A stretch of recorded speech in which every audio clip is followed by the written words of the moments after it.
Alright, let's see what back today. More reaction. Elon Musk suing Twitter. Back today. More reaction. Elon Musk suing Twitter.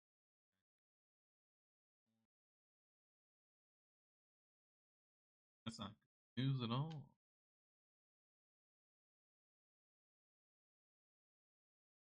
Guys. And it,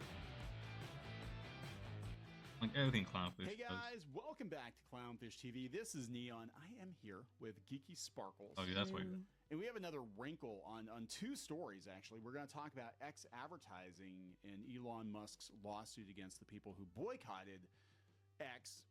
And we're going to talk about Twitch. And now those two stories are intersecting because, as it turns out, Twitch is now being named in a lawsuit specifically because they were colluding, I guess, with this GARM organization to not advertise on X. And now Twitch is losing advertisers while X is picking up advertisers. So intersectional advertising? Intersectional advertising, yeah. So it's very ironic. It's very ironic. And I personally think, now it's not stated in this article. What'd you say? You don't care what I think? No, I said, don't you think? You said, it's so ironic. I said, don't you think? I thought you said you don't think, or I don't care what you think. Oh, no, I totally A lot of people don't care what I think. But I'm going to tell you what I think anyway. No, I think what actually is going on here is Twitch got a hair up its ass because X started allowing people to live stream. And, you know, Twitter wasn't a threat because you could only post short video clips.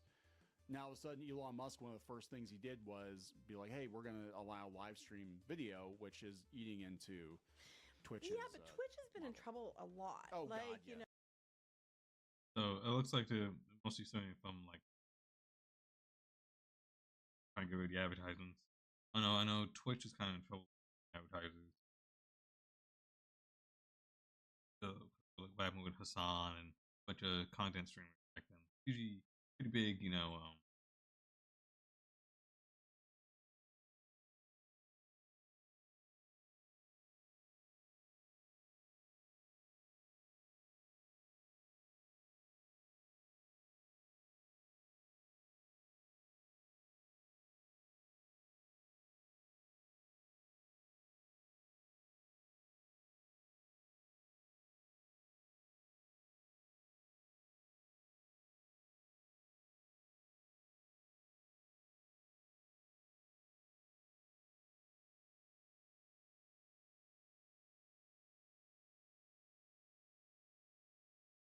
Alright, so yeah, that's something that's really bad. I know a lot of people are really happy that suing Twitch and advertising.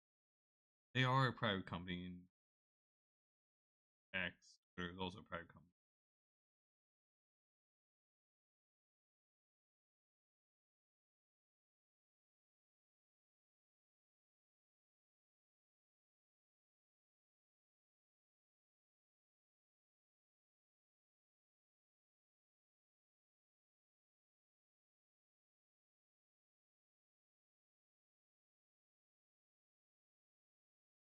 I don't want to,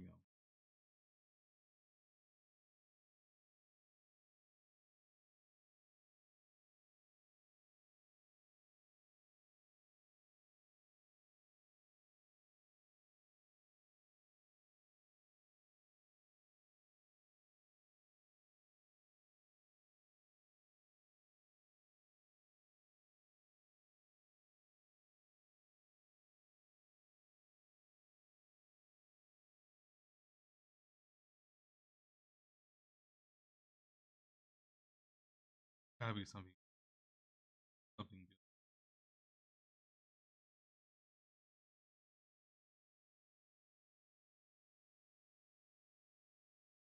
Still talking about, Dragon Age Belgard. I think they're talking about.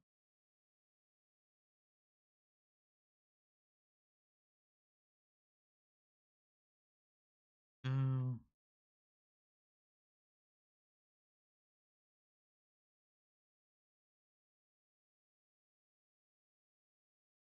biggest fan of the live action. Interesting.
Paying for your What's up, guys? Spin Firearms here, and today I'm going to be giving you guys a list of firearms that are the best bang for your buck. And I'm not talking budget either. And on top of that, one of them includes a Glock. And it's going to represent all Glock models because I found the same deal for all of these Glock models. You just have to look in the right places as well as take the time to do it. A lot of people just give up nowadays on searching for certain prices, or they don't want to order online, they just want to order in the shop or in their local store. Trust me, online is where it's at, and I can find some of those crazy deals almost on the daily. Like I said, a Glock brand new. But the first handgun we're going to start off with, like I said, we're not aiming for budget here because I feel like there's a blurred line nowadays between budget and high quality firearms. And if you really take a look at a lot of these budget firearms, they're not really quality, but there's also a lot of good quality firearms that are budget. So therefore, today we're just going to be talking about firearms that are affordable at a reasonable price, and even if they cost a little bit more, it is worth the jump up in price. First off, Springfield Armory Mod 3, right? The XD Mod 3, I own about 11 handguns from Springfield Armory that have the grip safety. So none of my Hellcats or anything like that. But you know, the XDSs, the XDs, the XDMs, never a single issue. So we're already getting out of the way. That's the one thing people don't like about it. Never a single problem. So I just wanted to knock that out. Everything else about this handgun has been flawless. The serrations they did look great. I like how they streamlined the XD. That's what they've been needing to do for years now. It's thin. It's like a Glock 19 in size. So the Springfield Armory, not a Hellcat.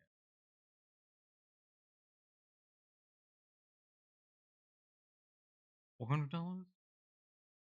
Could be around that. Around that size.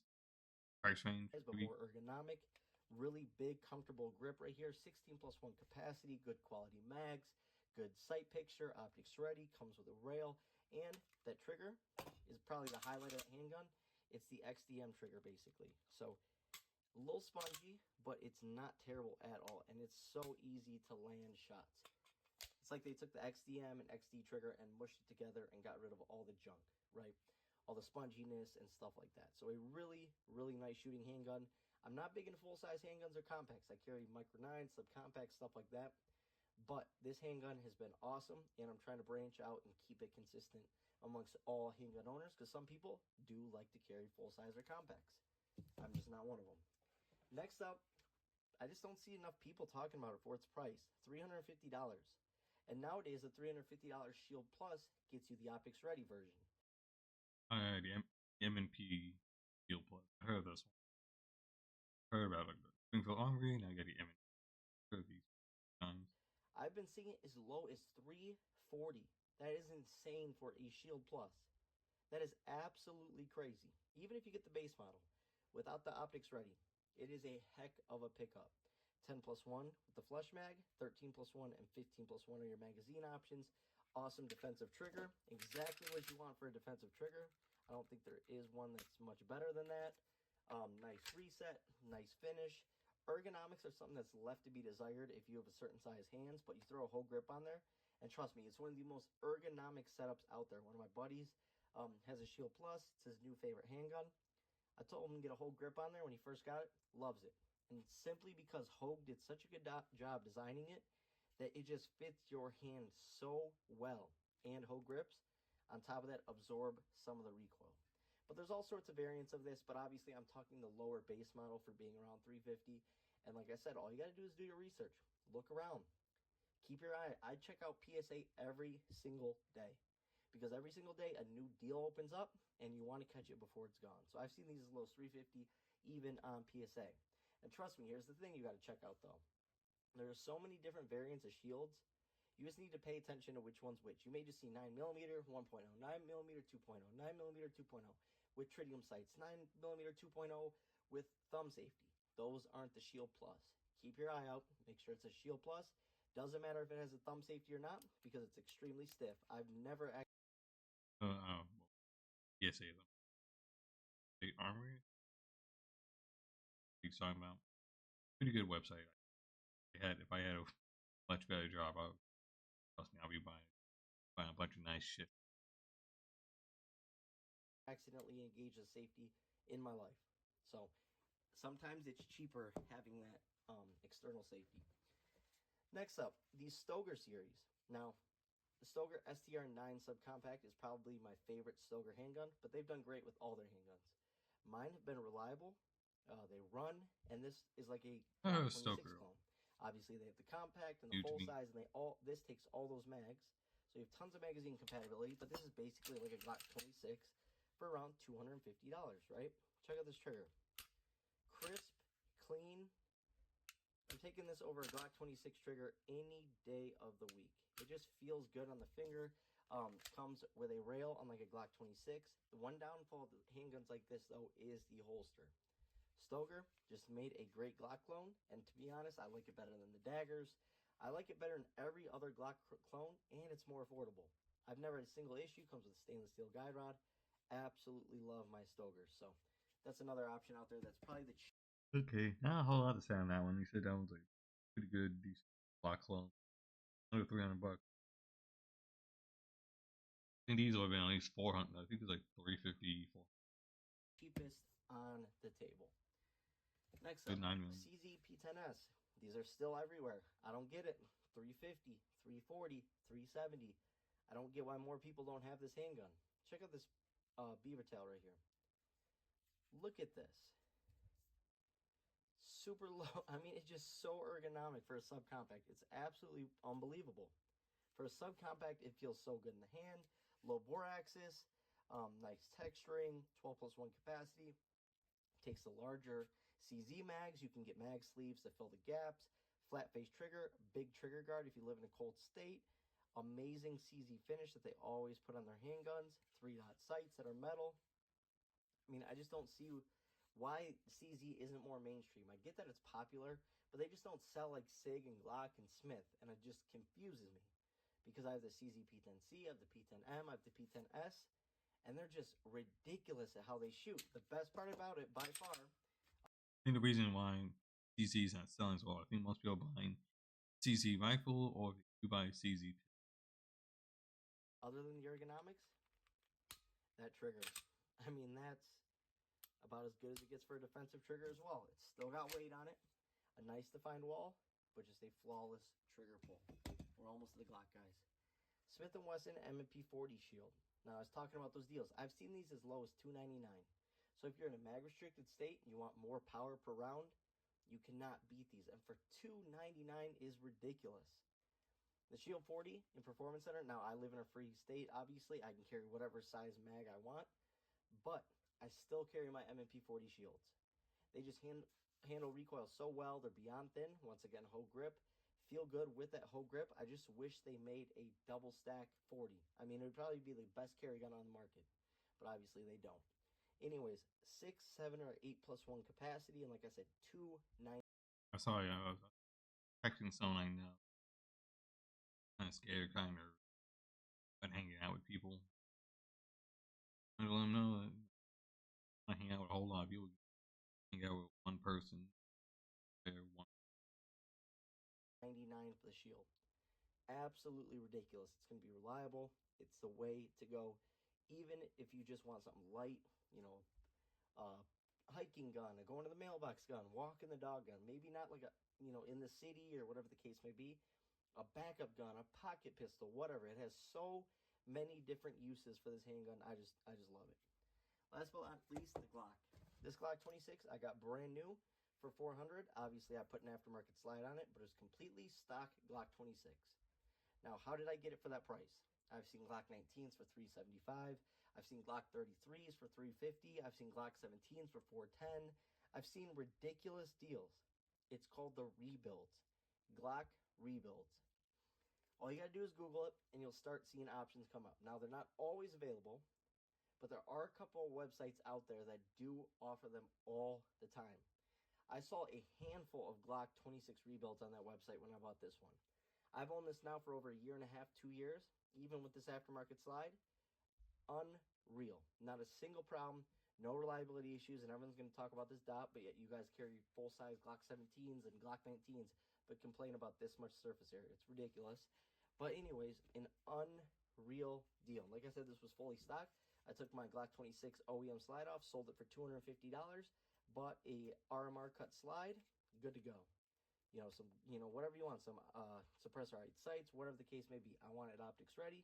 And this build right here ended up being like $550 when I was all done with it after selling the slide and stuff like that. But that's another video that's already out on my channel. But Glock rebuilds.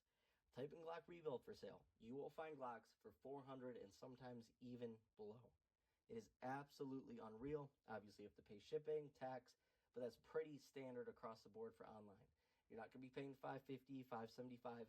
And another thing I will say on a lot of these Glock rebuilds, what they do is they throw night sights on them. Because it has the name rebuild, people associate that with being unreliable. But no, that's why they went back in the first place. They were unreliable. They were sent back to Glock. Glock fixed them and made them run flawlessly before sending them back out. There's a certain rule that they have to run, or what I forgot what the rep was telling me, but they have to go. All right. That was alright. That was good. Nice little video. I need some more other videos to react to. Maybe there might be some good furry video. I don't think everyone wants to. I'm not a big gun tuber guy, so.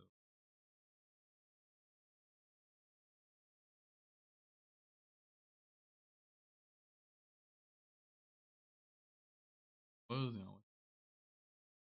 had this cool pistols, gun.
All right.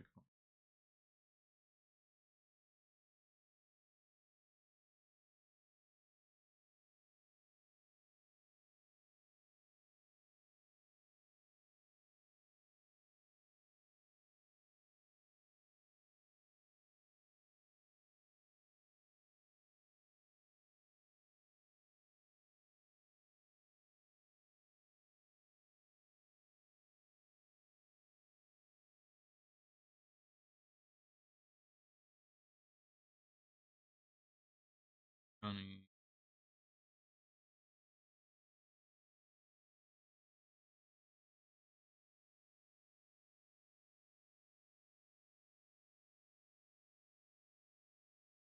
Furry IRL.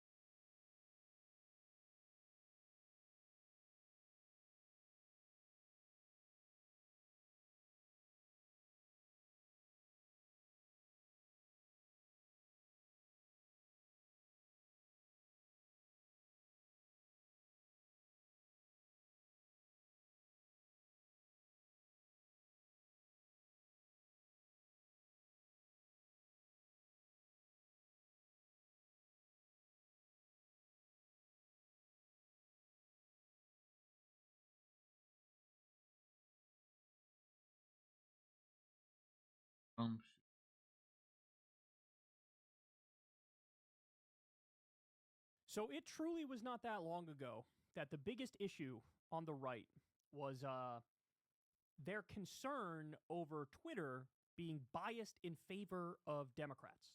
Remember this? You had the Twitter files and you had all this information coming out about alleged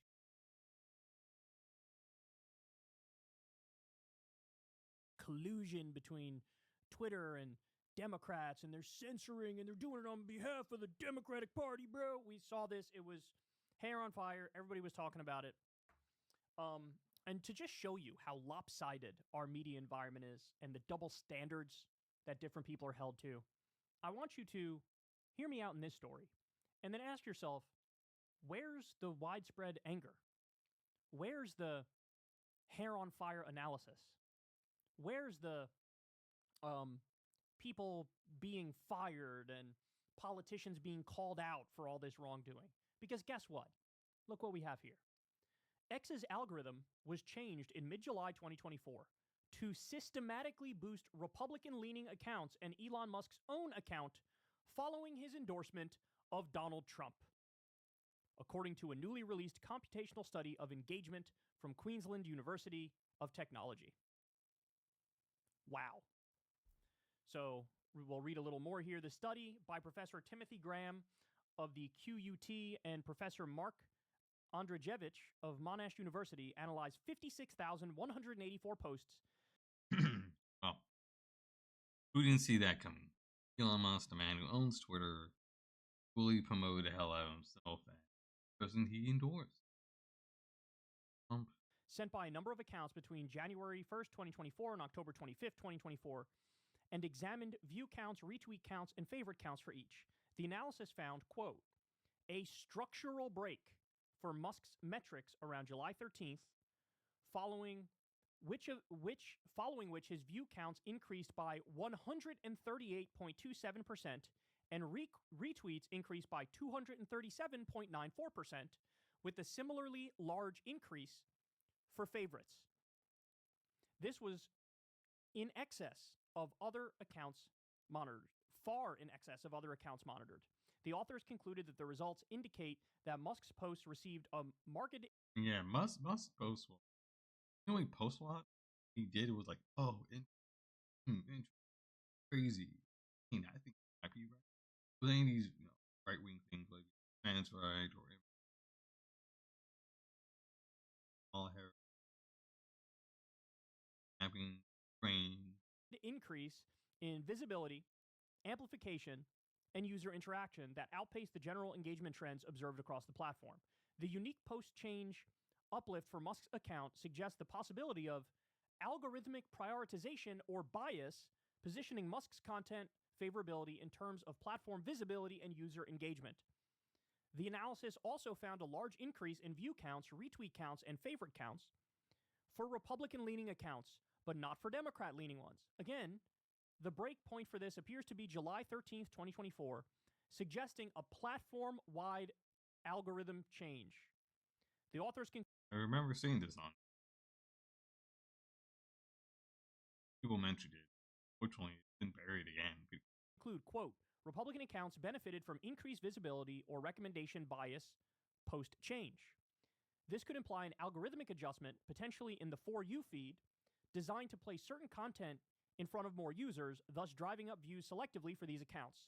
I saw a lot of fucking right-wing rage tweets come out and try correct, but it immigrants going on, still. Remember Elon bent the knee 2-3 months ago. He blocked Twitter, and then a month later he's like, "Oh, I'm sorry. Here you go, Brazil." Musk made his endorsement of Trump on July 13th. The analysis suggests that Musk did more than merely give verbal support for Trump, but also changed X's algorithm on the same date, to systematically promote his own and other prominent pro-Republican accounts. Holy shnikes. The same day he endorses Trump, he rigs the algorithm to boost not only himself and Trump, but Republican accounts all across the platform. It's not just in your mind. It's not just Well,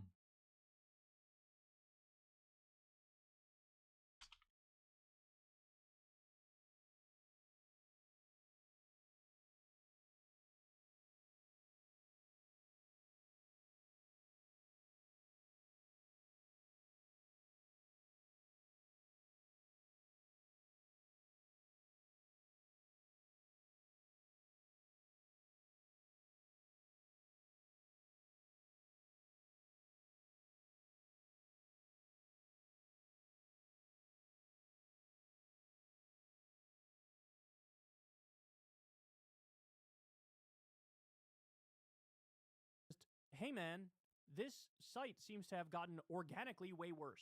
No, yeah. they rigged it to be worse. They are a Republican propaganda machine. Now, to reiterate, I remember the anger and the outrage and the multiple articles and reports and meltdowns over Twitter under Jack being Twitter was supposed to be, liberal. I remember YouTube channels like The Hill, Sagar, and Crystal. These people were supposed to be very liberal, but all they did was attack Joe Biden, attack him, talk about how terrible he is, and everyone he picked, and all the stuff he's done, and done so much to help America. He threw him under the bus. being biased in favor of Democrats. How many people have you heard talk about this? What I'm delivering to you right now. Is it on MSNBC? Is it on CNN? Is it on Fox News? Is it on CBS? Is it on ABC? Is it on any of the nightly news outlets? Is it on other independent media outlets? Is there fucking anybody who's talking about this? It should be no surprise that Mr. Free Speech, that's what I'm all about, that guy gets control of X and then starts banning journalists he doesn't like Ken Klippenstein, right? It should be no surprise that he also lied when he said, the main problem with Twitter is that it's not politically neutral, and we need to be politically neutral. We need to piss off the far right and the far left equally. That's how I know I'll be doing a good job. And now it's a Republican propaganda outlet, a Trump propaganda outlet. Nobody's talking about it, and nobody cares. Matt Taibbi, where you at? Where's Matt Taibbi? Where's Matt Taibbi? Wasn't he the one who was leading the fucking charge on this when it was rigged for Democrats? Now where are you? You got nothing to say about this? Nothing. So if it's rigged in favor of Republicans, that's okay and how it should be. But if it's rigged in favor of Democrats, hair on fire, everybody melting down, we need fucking congressional hearings. By the way, I'm not... Yeah. No congressional hearings. I mean, they wouldn't be able to, even if they brought him to Congress. Congress is like, yeah, sure, yeah, you help me win. Give you a nice slap on the wrist. Done. From Ken Klippenstein. Facebook censors this newsletter on FBI advice. Meta kill switch bans links to Marco Rubio dossier. So he gave us the J.D. Vance dossier. He also gave us the Marco Rubio dossier. Somebody in Trump's campaign is leaking stuff to Ken. Ken runs it because he's a journalist, and that's what you do. Newsworthy information gets released. And now Facebook has also banned it. And you have people seriously suggesting, bro, in order for Democrats to win, they just need to start caving to Trump and Republicans more, bro. Are you fucking kidding me? Are you kidding me? No. Get louder. Get more aggressive. Get more obnoxious. Get more arrogant. Because this is a biased playing field. And we need to fucking call it out. Look at all the different outlets that are just Republican propaganda outlets. We are not going to stand for that. We're going to tell the truth. That's what we're going to do. Shout out to Ken Klippenstein on this. And don't worry, guys. I'm sure Matt Taibbi is working on a bombshell new X-Files. Twitter Files, X-Files, get it? And he's going to call out all the negative, all the rigging that's going on for Republicans. Oh, that's right. He won't, because he was at the Rescue the Republic rally, which is a Trump and RFK ball coddling fest. So there's that. Hey, y'all, do me a favor and like and subscribe. It helps out big time in the algorithm. Click the bell as well for notifications when videos drop, and watch that video on screen right now. You know you want to.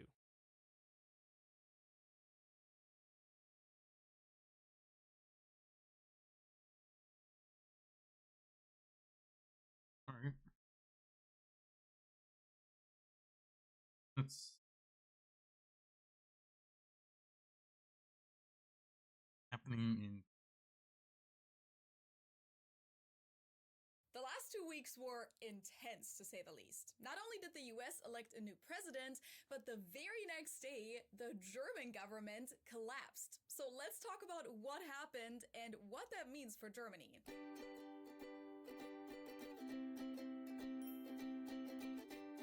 Hallo, Servus, and welcome back to my YouTube channel. My name is Feli. I'm originally from Munich, Germany, but I've been living here in Cincinnati, Ohio, on and off since 2016. And before we dive into the topic, I have a quick announcement for any of you who are wanting to learn German or Spanish or another language, because I actually teamed up with Babbel to get you an amazing Black Friday deal. Babbel is one of the top language learning apps in the world that'll get you to start speaking in just 3 short weeks. You can easily practice real-world conversations like this one about expressing your opinion. Das sehe ich anders. Das sehe ich anders. That's definitely something you'll need if you ever wanted to talk about political topics like these in German, but also, of course, when talking about your favorite movie or your thoughts on the new restaurant around the corner. Or you can check out these hands-on lessons about how to greet your neighbor, how to say goodbye to your German teacher, or how to happen exactly. what happened? On November 6th, so the I know, the current German government is a coalition of like 3 different, German parties together, and they came together to deny the ADF, which is far right. Just Olaf Scholz have been very slow to roll out, Ukraine aid and be much more aggressive against Russia. Now, with Russia, that's really hurt the German economy. The German economy was in a technical recession, just like the UK, France. Other countries are doing pretty decent, like back. Italy has come back. Poland, and Romania, Bulgaria, Spain. And I know recently I think they sacked their finance minister. He wasn't good enough. day after the US election, let me know if I'm the doing this federal right. government of Germany got together to discuss the budget for the upcoming year, and particularly to find a way to close a €1 billion gap in the budget. But they didn't come to an agreement. Chancellor Olaf Scholz and his Social Democratic Party, the SPD, wanted to take on more debt than initially planned and use the extra money to boost Germany's struggling economy by lowering energy prices and offering investment incentives. They also wanted to send additional support to Ukraine. But the finance minister, Christian Lindner, who belongs to the Libertarian Party FDP, blocked this, saying that it would violate Germany's constitutional debt brake, the Schuldenbremse. And he disagreed with Scholz, who said that there would be a legal workaround for this. Now, after just finding out that Donald Trump was coming back into office, there was certainly a lot of pressure on the German government that day. Economy experts have projected that Trump's tariffs would further increase inflation all over the world, and for Germany particularly. Yeah, that's gonna be real fucking bad, man. Those tariffs will be really bad, especially with the EU. When Trump was in the office back in 2016 to 2020, well, that was really bad, man. France didn't have a good time. Italy, Canada, Germany, Greece, Spain, Portugal, Poland. None of these fucks had a fun time because tariffs hurt the shit out of them. Because it becomes so specialized. They rely too much on immigrant labor. If they do have immigrant labor, most tourism section, restaurant, maybe plants, meatpacking plants. It's estimated that this will cost the country roughly $127 billion over the next 4 years. And it's due to Trump's approach to the war in Ukraine that the German government felt like it would be especially important at this time to provide extra support for that region. But instead of sticking together during these uncertain times, something must have happened on November 6th, because by the end of the day, Chancellor Olaf Scholz decided to put his foot down once and for all and fired Finance Minister Christian Lindner. Scholz explained his decision by saying, Ich sehe mich zu diesem Schritt gezwungen, Schaden von unserem Land abzuwenden. He stated that Lindner has repeatedly betrayed his confidence and wasn't willing to find compromises to make decisions for the entire country, but instead got hung up on party politics and kept blocking negotiations. Lindner, on the other hand, accused Scholz of unnecessarily staging his dismissal instead of ending the government coalition on neutral terms, and said that Scholz is leading Germany into a phase of uncertainty. Now, technically, firing a minister doesn't automatically mean the whole government falls apart. In theory, Scholz could have just appointed someone new. But in this case, this wasn't just a disagreement between Scholz and Lindner, but the result of continuous disputes between the three governing parties that have been building up. Yeah. I think it was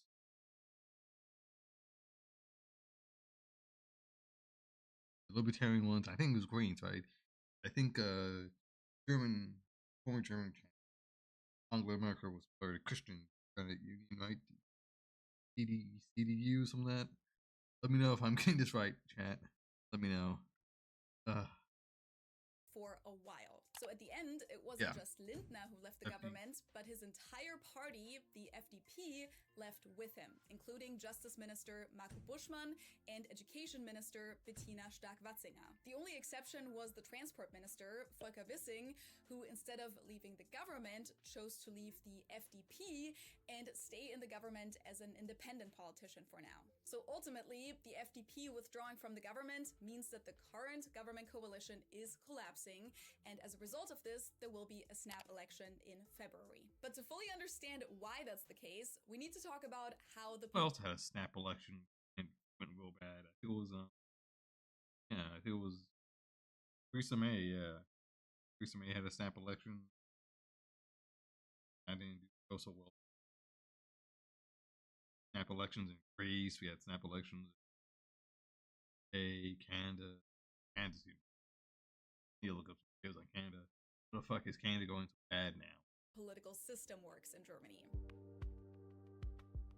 Unlike the US, which has what's called a presidential system, Germany is set up as a parliamentary system, which means that the German government isn't elected by the citizens, but by the parliament, which is called Bundestag in German. It's kind of what the House of Representatives is here in the US. So as German citizens, we vote for the parties we want represented in the parliament. And because we use proportional representation, we don't only have two parties sitting in the parliament, as is the case here in the US, but usually about 7 to 8 different political parties that fill up the seats. Let's see here.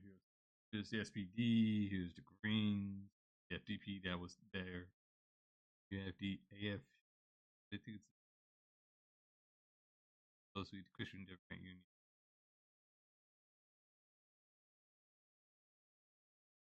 Let me see it. I think I got all that crap.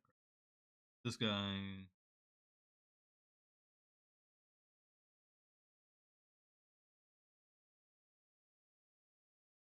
Then you have the left. These like the communists. These are mostly like center left. I think Greens are pretty left. Right. AFD. CDU is supposed to be center right. Ken right. They're usually center left. The AFD. Really far right. Communist. Socialist. Party.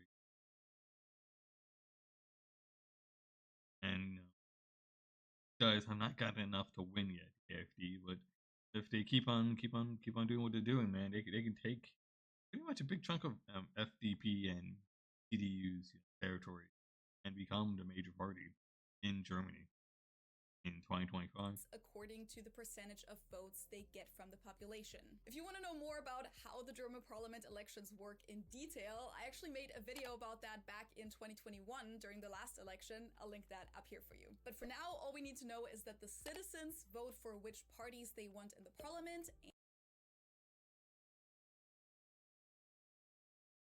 Let's see. Do you think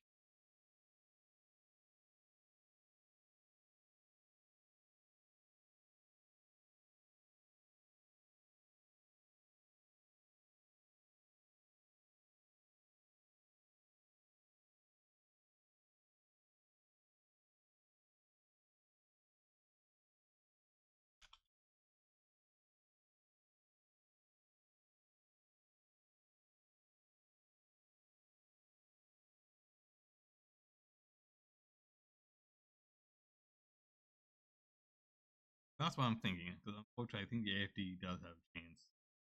Sucks, but unfortunately, this is what happens when the AFD. What happens when you do not do a very good job taking care of the people that you go to very much extremes. Here in Germany, they're going back very far right.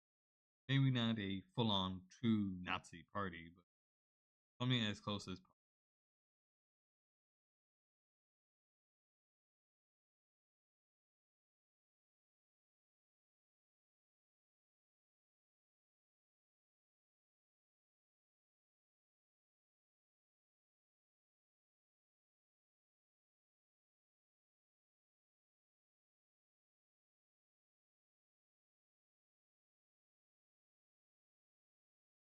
Let's see.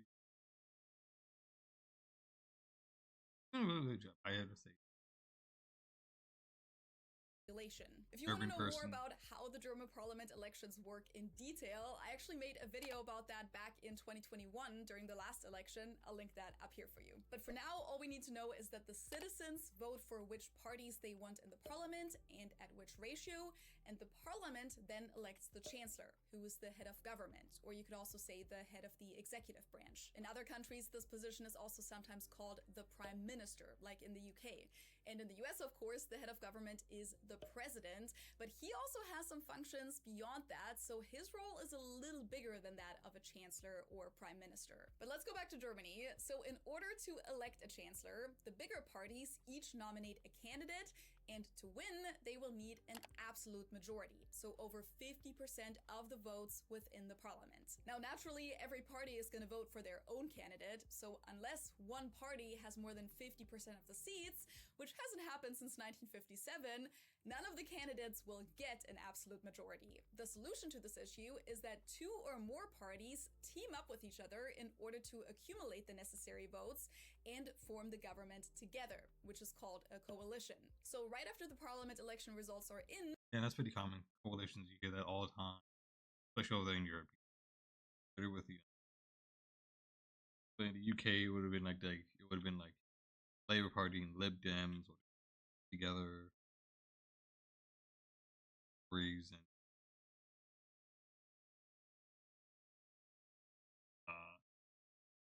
what was that?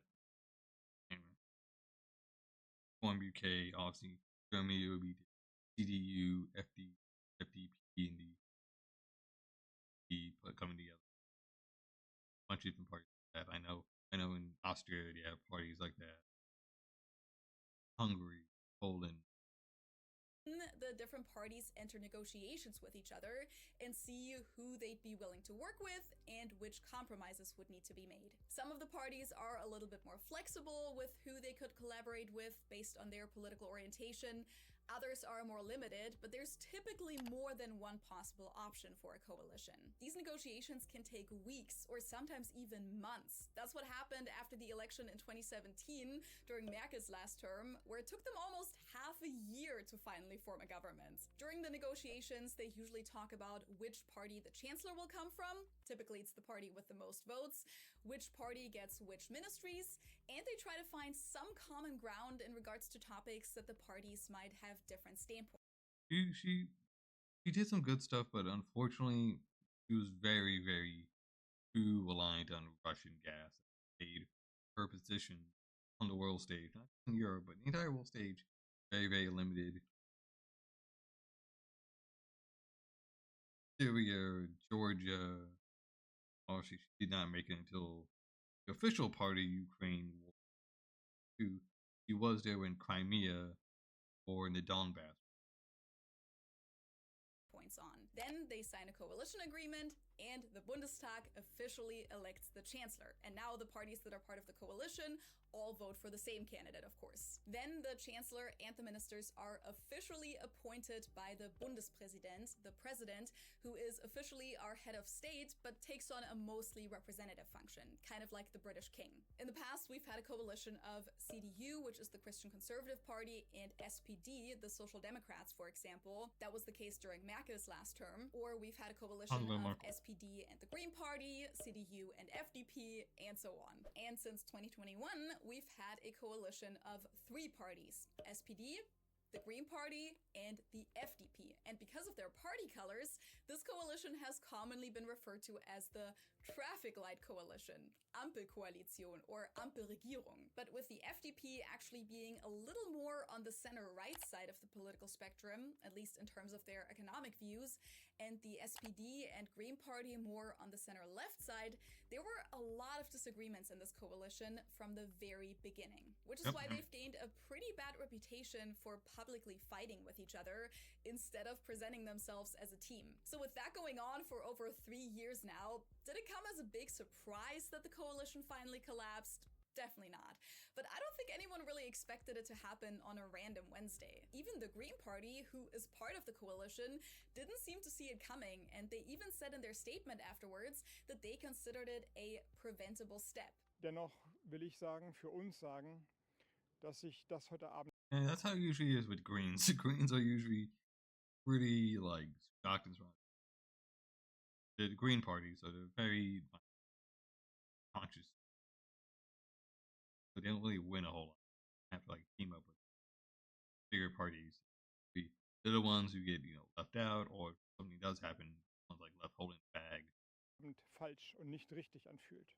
Geradezu tragisch an einem Tag wie diesen, wo Deutschland in Europa Geschlossenheit und Handlungsfähigkeit zeigen muss.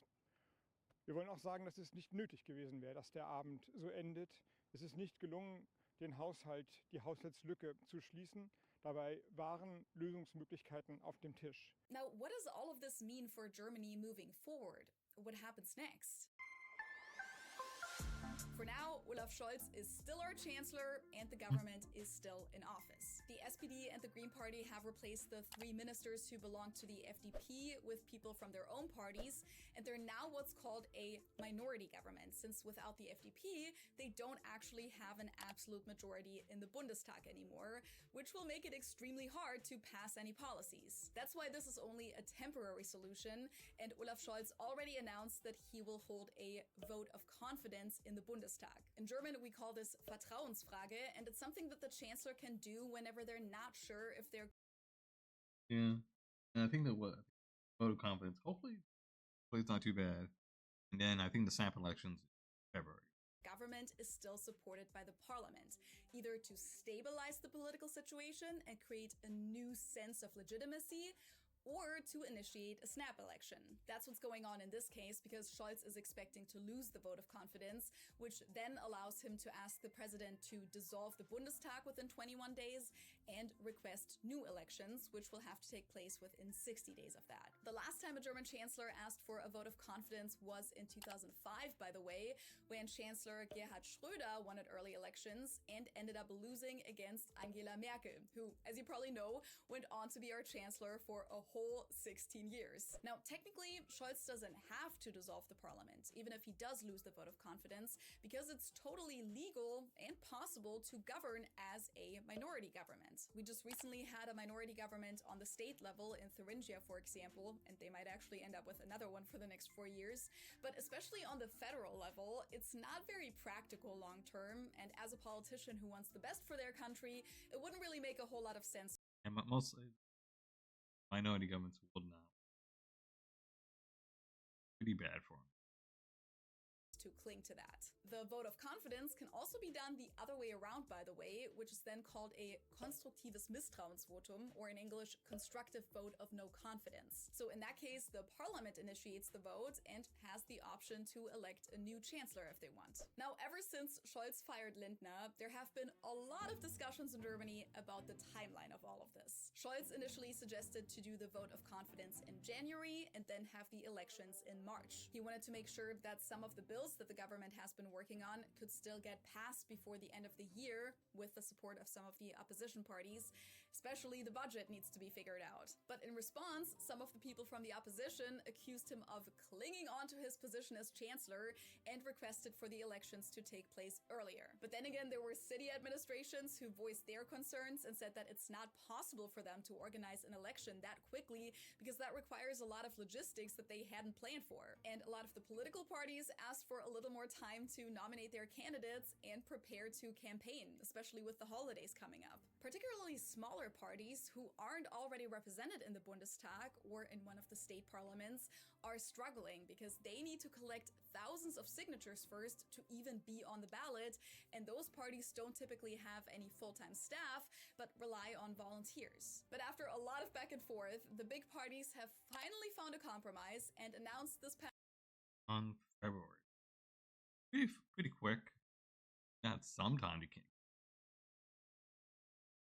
Not a whole lot. Last Tuesday that the vote of confidence will now take place on December 16th, and the snap election will take place on February 23rd. Now, how is this upcoming election going to change the political landscape in Germany? Who's running for chancellor? And which party is projected to get the most votes? First of all, the next election in Germany was scheduled for September of 2025 anyway, so some of the preparations had already started in the background, and the political changes were most likely gonna come either way. It's just happening half a year early now. Currently, the polls look like this. Of course, this can still change by February. VD, and I do. And Christian. How are they backing in? How are they? Hey, FDP, oh man. The AFD looking pretty good, man. And it But as of right now, it looks like the party with the most votes, about 33%, will be the CDU/CSU, which is a union of two parties, the Christian Democratic Party and the Christian Social Party. The CSU can only be elected in the state of Bavaria, while the CDU can be elected in the other 15 states. It's kind of complicated, but on the federal level, they usually work together and are often just referred to as Die Union, the union. So every time I mentioned the CDU earlier in this video,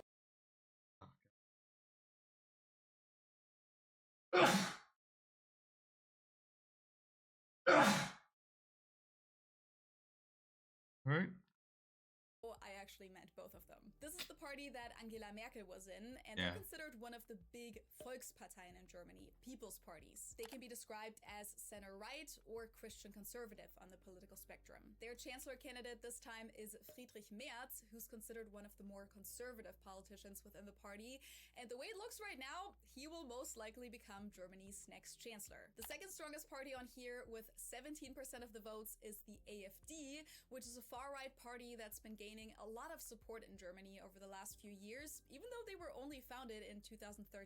In the state election in Thuringia this past September, they actually received the majority of the votes, which marked the first time since World War II that a far-right party won a German election. Yet, since no other party was willing to form a coalition with them, it doesn't look like they'll end up in the state government there, which still hasn't been formed as of right now. The AfD is known for being anti-immigration and wanting to leave the European Union, among other things, and AfD stands for Alternative für Deutschland, so alternative for Germany. They're definitely the most polarizing and controversial party in the parliament right now. In the states of Thuringia, Saxony, and Saxony-Anhalt, the domestic intelligence agencies have even classified the AfD as confirmed right-wing extremist. If you want to learn more about the party, I'll link an English-speaking documentary about them in the info box below. Their candidate for chancellor will be Alice Weidel, even though I should say that so far we've only ever had chancellors from the SPD or the Union in the history of the Federal Republic of Germany. Which brings me to the third strongest force in these polls, which is Scholz's party, the Social Democratic SPD. They've traditionally been considered the other big people's party besides the Union, but as we can see in the numbers, they've definitely lost some of that support recently. They're considered to be center-left on the political spectrum, and as of right now, we don't officially know yet who their candidate will be. It'll either be Olaf Scholz again, or there has also been some talk about the current defense. Yeah, Olaf Scholz dragged his feet on the Ukraine aid a lot. Hopefully, Mr. Minister Boris Pistorius being a better option. He said he didn't want to run, but I guess we'll see. Then we have the Green Party with a projected 11% of the votes. They can also be described as center-left, similar to the SPD, with one of their main focuses being the environment. Even though ever since they were founded in the 1980s, they've become an established party with a broad party program that goes beyond just environmental topics. Their chancellor candidate for the upcoming election will be current economy minister and vice chancellor Chancellor Robert Habeck. Then we have a brand new party in this poll, showing up with 5%, the BSW, Bündnis Sarah Wagenknecht, or Sarah Wagenknecht Alliance. This party was actually just founded earlier this year by a politician who used to be a prominent member of the Left Party, Die Linke. So she was already a representative in the Bundestag as a member of the Left Party. So I was right. But then decided to split off and found her own party, and several other representatives actually decided to go with her, which is why they currently have 10 BSW party members sitting in parliament, even though the party didn't even exist during the last elections. Generally, the BSW is considered to be even further left than the Left Party, and has also been described as a left-wing populist or nationalist. The Left Party itself only shows up with 3% on this poll. They're actually a descendant of the SED party that ruled in former East Germany. And unless they win at least 3 direct candidates in the election, they might not actually make it into the parliament at all this time, because they would need at least 5% for that. But I explained all the details of that in my election video. And last but not least, there is the FDP, which you've already heard so much about today. They're officially called the Free Democratic Party, and they're kind of similar to what you would call libertarian in the US, except that they're more progressive in regards to social issues, but they're a very business-focused party that advocates for a free market. On the political spectrum, they're usually considered center-right, and if they only get 4%, as this poll suggests, they might not make it back into the parliament either this upcoming election. So, since the last elections in September of 2021 were the... So it looks like it'd be SPD, CDU, Greens, and maybe this far left party, and then you got some independents. I think these two guys kind of... Does anybody like libertarians? It doesn't anybody like the left party? This one might be a little bit better. They say they even let more left than them. They be fucking communists. My question is, will this party ever get enough to win anything and force people to work with them? Sooner or later, someone has to work with them. They just keep on getting more votes. They know how to tap into people's hate and anger. SPD was the strongest party. There have definitely been a lot of changes. One issue for forming a coalition this time could be that almost none of the other parties are willing to collaborate with the AfD because of a fundamental difference in core values, which might make forming a coalition a little tricky again, but we'll see how it turns out in February. So in summary, the German government coalition collapsed the day after the US election when the chancellor fired the finance minister, which led one of the 3 governing parties to withdraw from the government coalition. As a result, Germany will have an early election in February instead of the planned election in September, which will result in a new federal parliament and will most likely also have a new chancellor, since Scholz hasn't even officially been nominated yet. Anything new on Greece? Greece is really improving.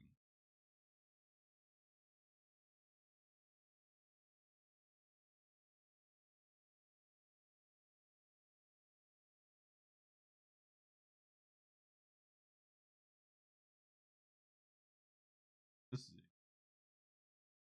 Best time buying crypto? So start with un poquito, a taster. Which was the fastest growing European economy in the past 4 years? Well, number 1 is Poland, but who would have guessed number 2 as Greece? To the north, the once mighty German economy is struggling to avoid recession. Yep. To the east, Turkey has inflation of around 70%. Oh yeah, people forget about Turkey, but Turkey's... The UK's GDP per capita is still lower than in 2019. Yet the IMF forecasts that for 2024, the Greek economy will significantly outperform the Eurozone. This will be on the back of a surge in investment and EU recovery funds. So what, if anything, can the UK learn from Greece's strong economic recovery? But first, before we place the Greek economy on a pedestal, we do need to be cautious about the use of economic statistics. Because the dark truth is that Greece is recovering from an economic disaster, kind of unprecedented in Western Europe in the post-war period. The Greek debt crisis saw GDP fall 18% and unemployment to soar to 25%. To put this into context, in the Great Depression, UK GDP only fell 5%. Even now, the Greek economy is still well below the 2008 peak. if 20% of your economy shuts down. And that's true. They still have not reached back to 2008. Will they ever reach back to 2008? Maybe. They definitely need to make sure they keep a stable government.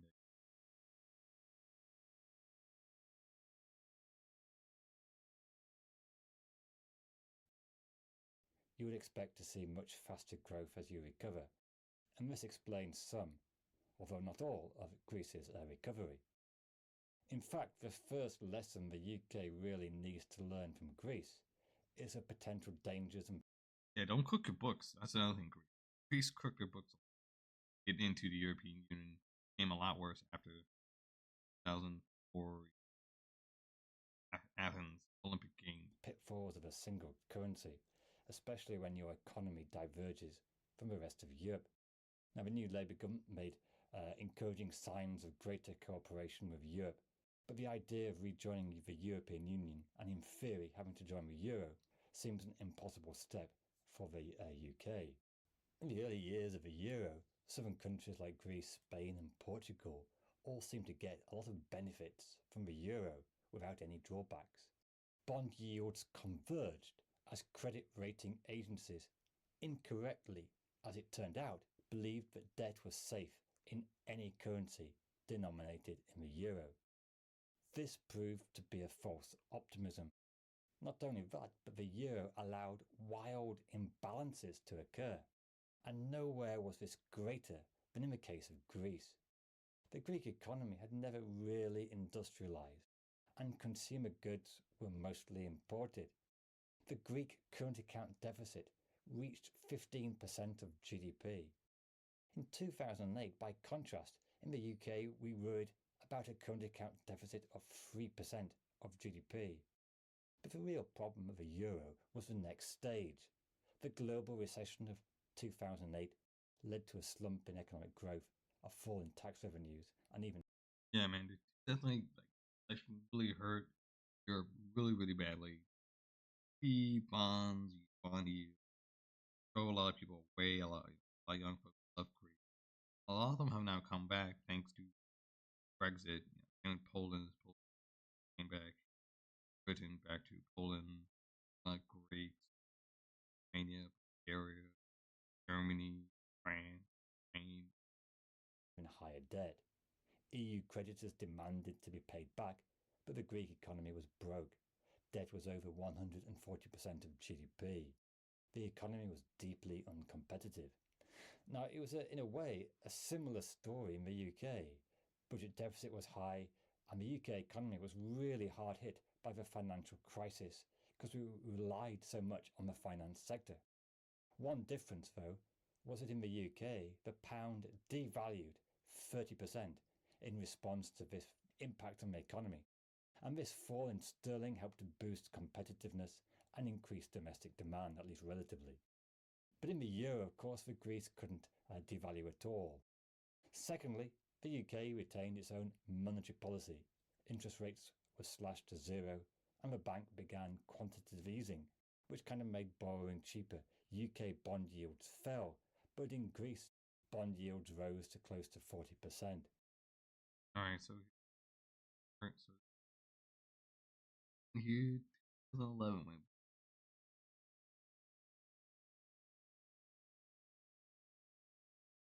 Germany, hey, you know these 2008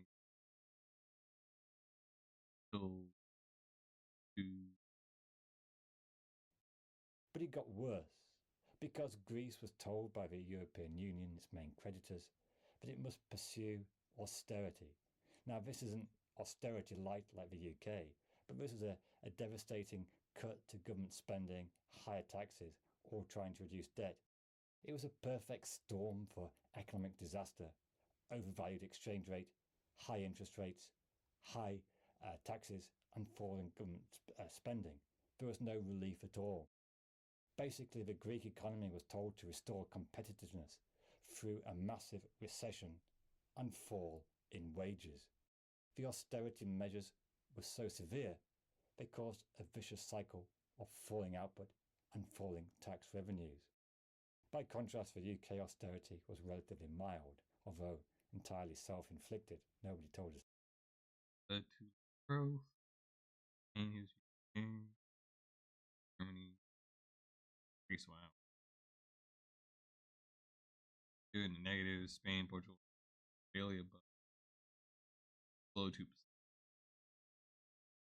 do it. In terms of austerity, Greece was off the charts, but it has proved a cautionary tale about the dangers of a single currency when there's a lack of geographical mobility and economic integration.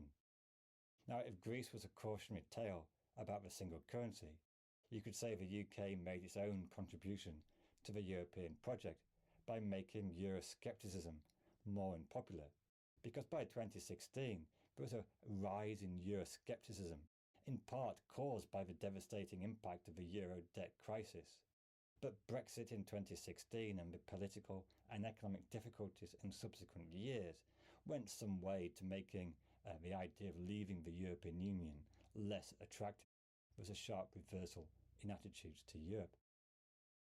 Now, ironically, after all the EU encouraged austerity of the 2010s, which was very damaging, Greece has been a major beneficiary of recent EU COVID recovery funds since 2021. That's true. COVID relief funds have increased. Portugal countries doing really, really well. Greece has received nearly 15 billion euros in grants and loans from the EU, equivalent to about 8% of GDP. This has been enthusiastically taken up by the Greek economy and made a real difference to get the economy going again. And Greece's partial recovery has encouraged investment from multinationals like Pfizer and Microsoft. Greece investment, started by higher public investment and then encouraging private, has boomed from 10 to 15% of GDP. And this has been a big factor in the economic recovery. But again, it's important to point out that 10% investment was incredibly low, a reflection of the economic crisis Greece felt itself in. So yes, it's good it's recovered, but it's still low by European and global standards. However, the encouraging thing is that the EU does seem to have learnt at least some lessons from the Greek experience. The ECB, of course, became more flexible about liquidity in the bond markets, and the pandemic recovery funds has really helped, especially economies like Greece and Italy. Here's Italy's GDP. Good, and then off a cliff in 2020 because industrialized only in the northern part of Italy. Need to do. You need to reindustrialize. You still do. Still have. Even those jobs can go for a lot of low income people. A lot of them are native, Greek, Italian people. You don't have to give to immigrants. Just hatred towards immigrants. Make some recovery.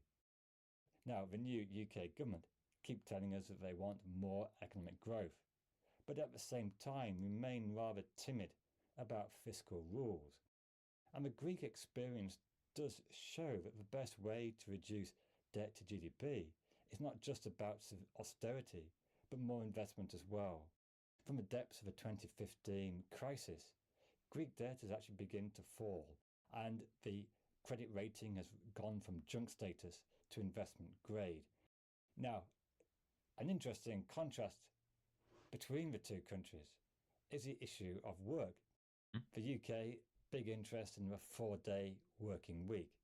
The campaign for a 4-day week claims that 92% of firms who tried it said it had some positive implications. Greece, by contrast, has just passed a new law that gives firms a right in certain sectors to make workers do a 6-day week. It's hard to imagine that coming in here. In fact, Greece has the longest working week of any European country. Yet, I did not know that. He's going to have the longest work. They based on hours work. 42.5 Bulgaria. Balkan, European,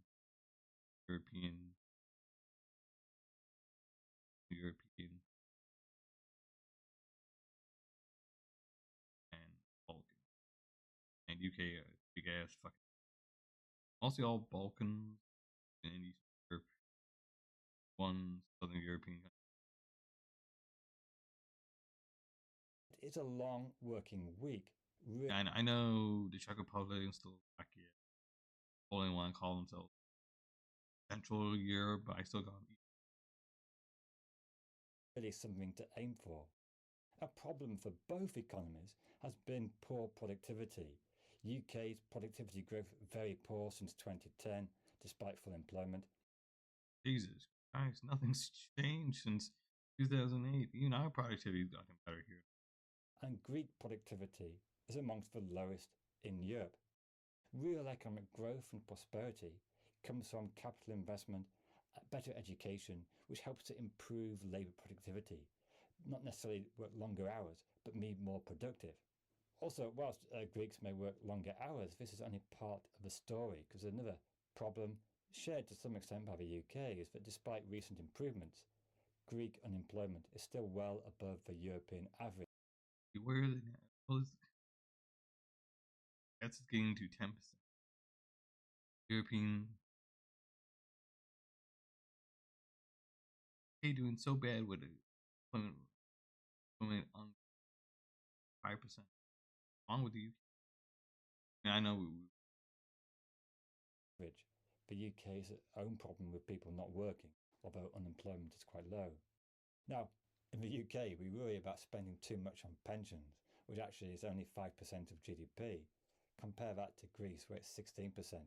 So that's a big contrast between the two countries. The Greek economic recovery is really encouraging, and it shows that even if economies reach a desperate level, that they can recover. There is a lot of flexibility. Also, it shows the euro and the EU in a slightly better light than at least 10 years ago, where Greece suffered so much. However, to really understand all the implications and causes of that Greek debt crisis, this video looks at it. Anything interesting?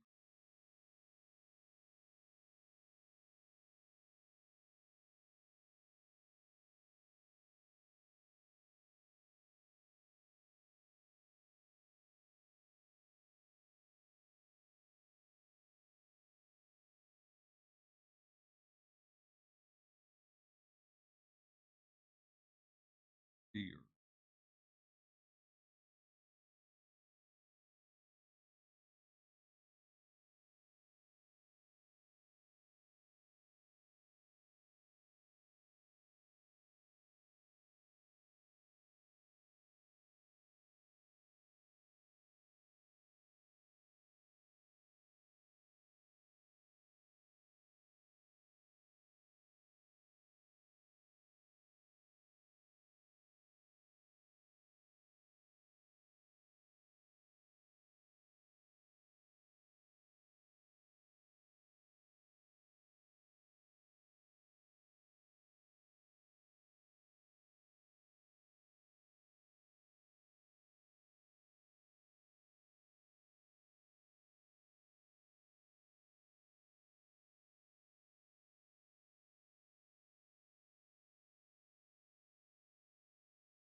Not a first part.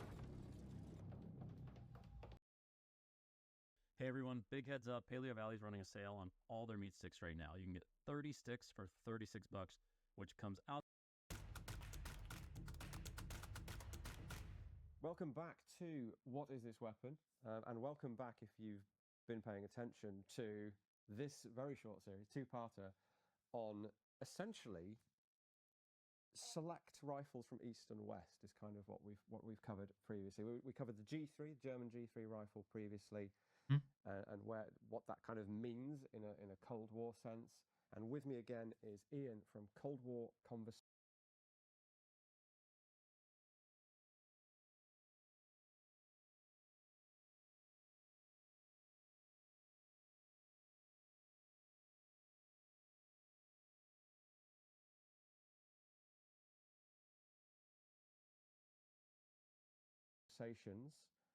To tell me relevant things about the Cold War, and tell us first of all what Cold War Conversations is, in case people haven't seen part one, but please go back and watch it. Yeah, please do, and thank you for having me on. So Cold War Conversations is primarily an 47. Like the one AK. I prefer AK. It's what we dub in the sort of specialist collector museum community a Type 1. It's the first type of AK that was produced. This one is from 1951, as you can see there. So I think someone's highlighted that in white. It shouldn't necessarily be, but so we can show. Just to prove, this is very early. Not our earliest. We showed that in the other video. That's from 1950 and is one of the few AKs you can actually call an AK-47. But what can I say about this that hasn't been said before? Clearly, it is Russian, specifically Russian in origin, but Soviet Union in the wider sense. Nothing proliferates like this. I mean, like this is what people think of the AK-47. They call everything like an AK-47, but it be an actual AK-47 or an AM or Germany or Romania, Syria, Yugoslavia, and even now with like, even though they moved over to AK-74, everyone still calls it an AK. Thing. Our sort of frame of reference has been East and West Germany and East and West Berlin, and the idea that on one side of the wall you've got G3s, and on the other side you've got East German AKs, which we'll come to in a moment. But the origin, of course, is the Soviet, the Russian original. It's the template for everything that follows. It's not invented in a vacuum. It does come in one way or another from the German Sturmgewehr assault rifle, which is where we get that term from originally. In concept, it is a reduced power cartridge, lower recoil, lower ammunition weight. Like this AK was so much more lighter than Val, M14, or all those guns have lots of power. Battle rifle, assault rifle. All those advantages. With a relatively short barrel, only 16 inches on this compared to the much longer G3 barrel that we had last time. It's conceived of as a glorified submachine gun and introduced as such alongside the SKS carbine. But that kind of goes by the board. This becomes the standard Soviet Union and then Soviet bloc Warsaw Pact. That whole sphere of influence, they all end up with AKs, as we touched on last time. So you must come across this thing all the time in your work. Without doubt, without doubt, it always crops up. I mean, I think the earliest instance that I see of the AK is in the Hungarian uprising of 1956, which was when in Budapest there was a student protest which grew into a nationwide uprising. A former communist leader of Hungary, reformist prime minister named Imre Nagy, was returned to power. He declared Hungary to be neutral, and the Soviet Union or Soviet troops withdrew for a while and then came back, surprisingly, and were fighting directly with Hungarian army forces and civilian insurgents. And there's a number of photos of insurgents actually carrying the AK-47, most likely captured from Soviet troops. Yeah, this is where the West first sees AKs. They've been produced since 1949. I think by then we already have this the idea that they're going to become the new standard service rifle, and they proliferate from there. But it's really the first time that there's I think that was kind of an interesting first time we've seen it documented in newspapers and like it's disseminated, across the world. They've had AKs for a while, but I don't think they've ever used it. I think they used it in Korean War. They will use it in Vietnam. Is it CIA sketch that's somebody saw one at a guard post and made a furtive back of a cigarette packet. It's terrible. Yeah. And that's our first sighting, other than the guys who saw it with their own eyes, of course. So this is ground zero, really, for the AK.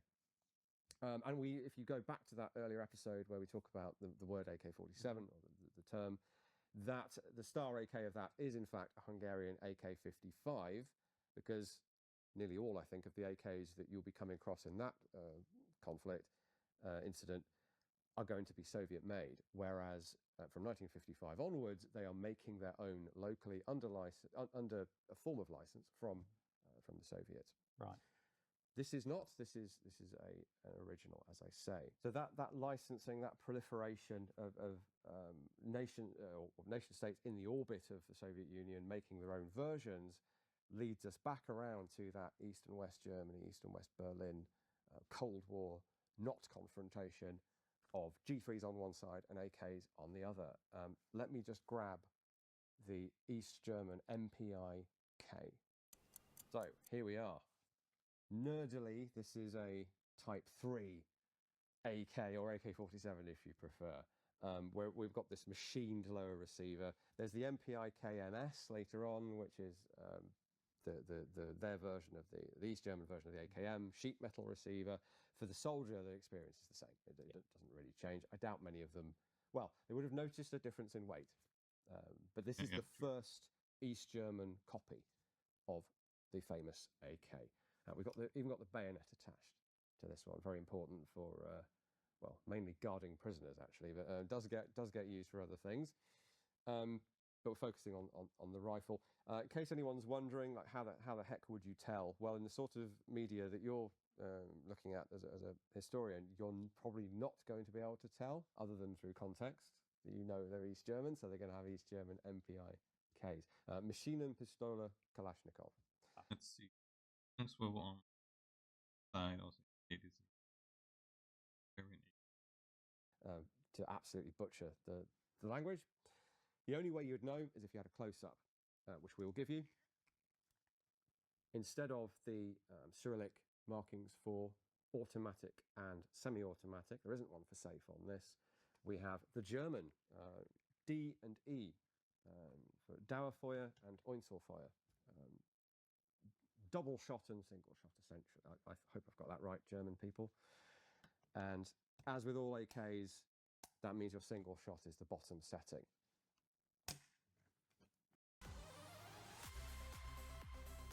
Okay. Mention. But this is exactly what the earlier border guards would have been carrying, and these have such a life to them that I'm sure there's a huge overlap between this and the later version. So, what can you tell us about the actual sort of carriage and use of this? Well, I mean, the East German border guards were obviously trained to guard the border, and there's a lot of talk about the shoot-to-kill order that they were under. Now, in fact, the orders that they had was to call a warning to any escapee, fire a warning shot if that wasn't followed, and if they still didn't stop, was to try and shoot them in the legs. Now, obviously, that didn't happen in every case, and it's estimated that about 1,000 people were killed trying to escape across the East German border into West Germany, and also trying to escape across into West Berlin. Now, I think about 70 of those were border guards who were shot in some of those attempts. I think there was a bit of blue-on-blue activity going on there. But one of the interviews that I've... Interesting. Mention, border guards shooting other border done on Cold War Conversations was with an East German guy who was a conscript into the MVA, the East German Army. And he talked about being at school when a teacher returned from his military service, and the teacher mentioned that he'd served in the border guards. And bravely, one of his classmates said, "Did you shoot anybody?" And the teacher said, "I didn't, and I didn't need to shoot anybody, because all I had to do was to cock the weapon. And that sound at night would carry, and they would stop in their tracks." And just like it's racking, things like that I really... That's very much like here in America, racking pump action on a pump action track.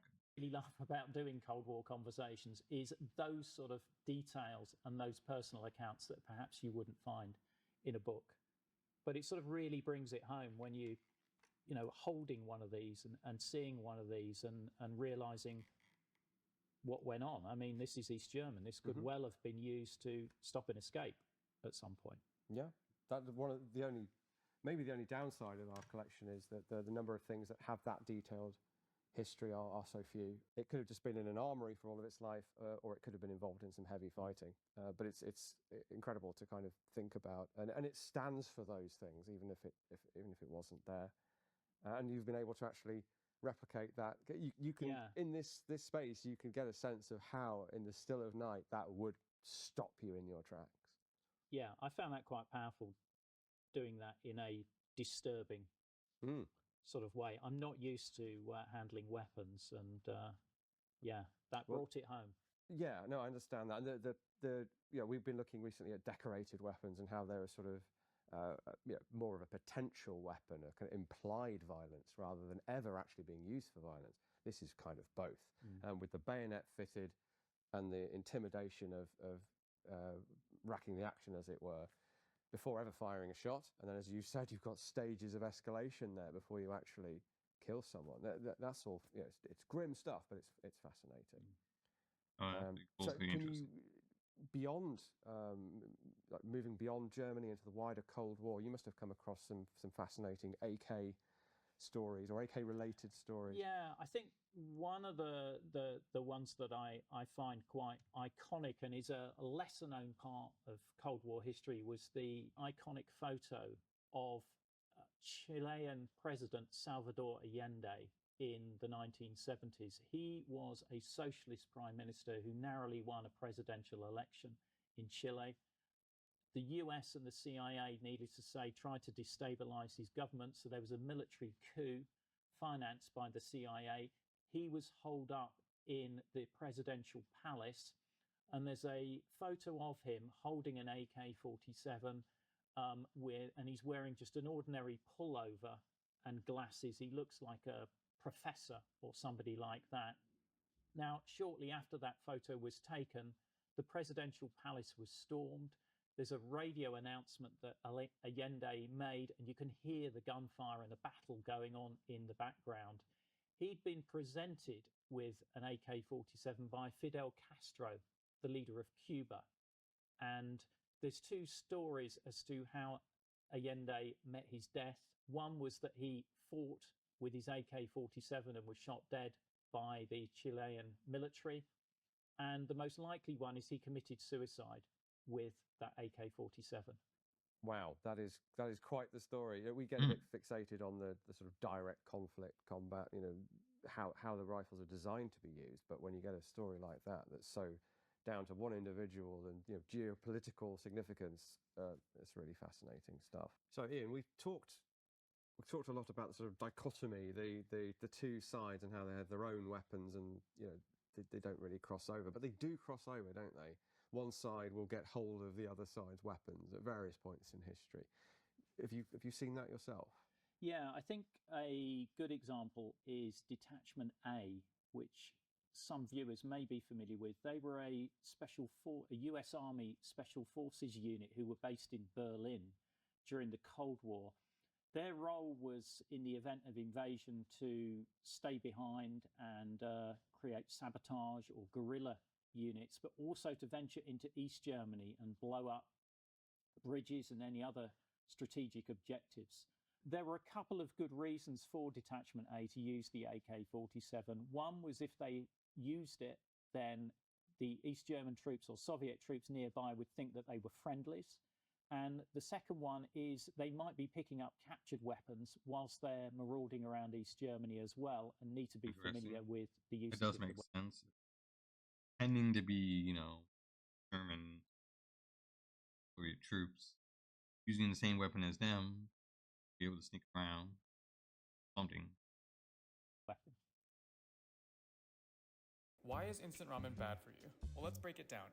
You know those typical instant noodles? The ones that are basically a sodium bomb with a side.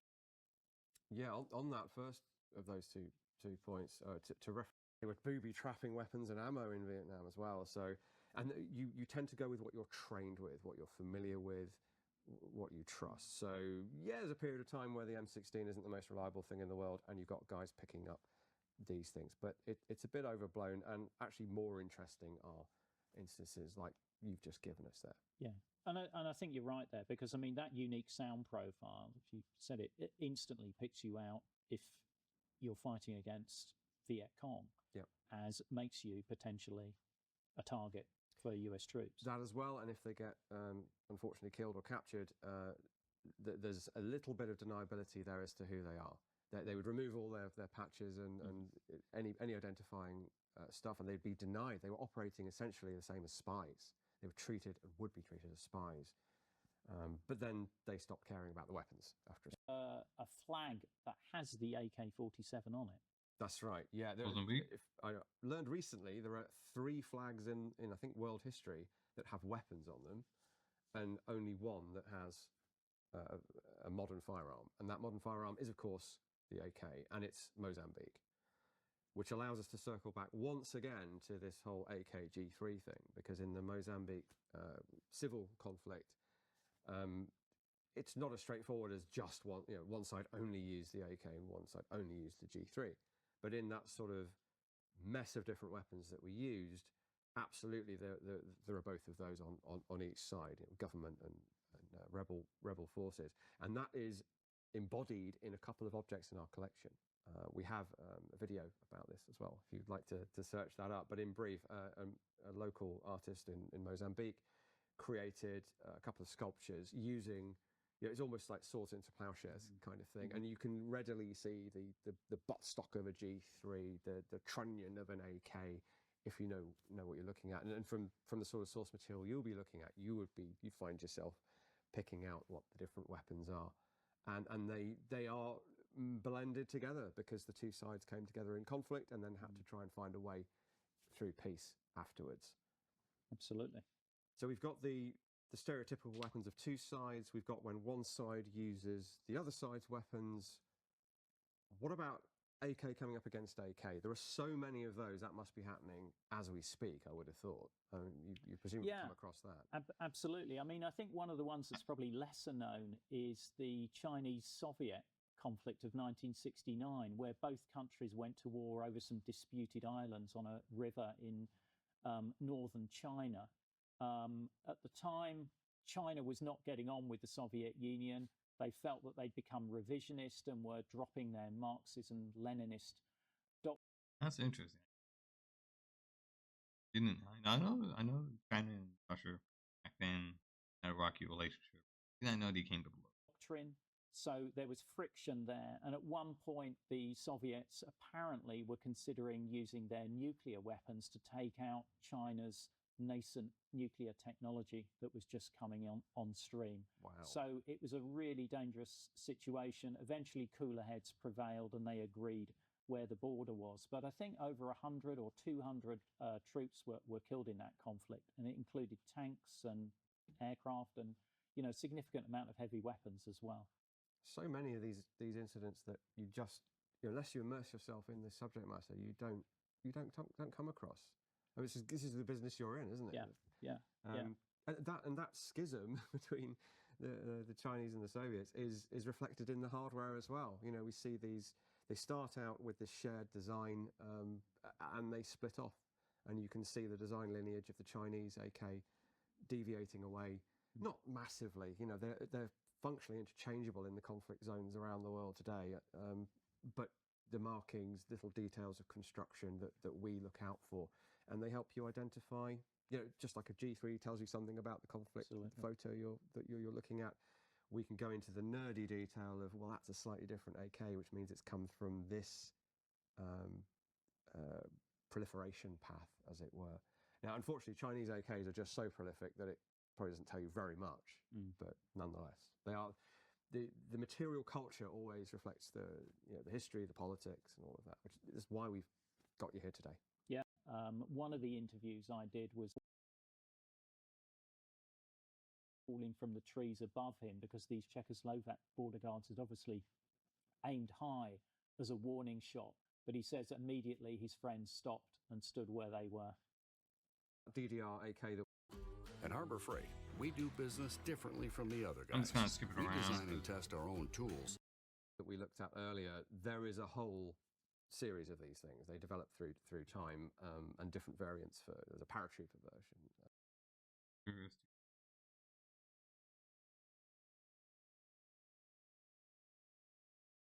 Awesome.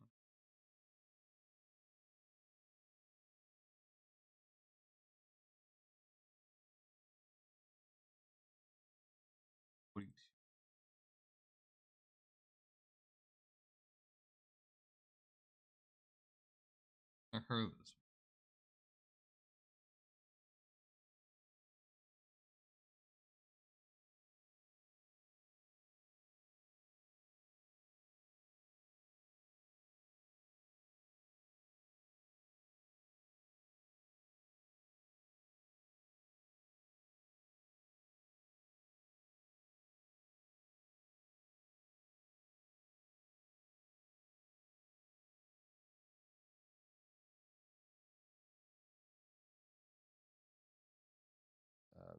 For example, which is where the stock on this thing comes from. But this isn't actually an East German military AK.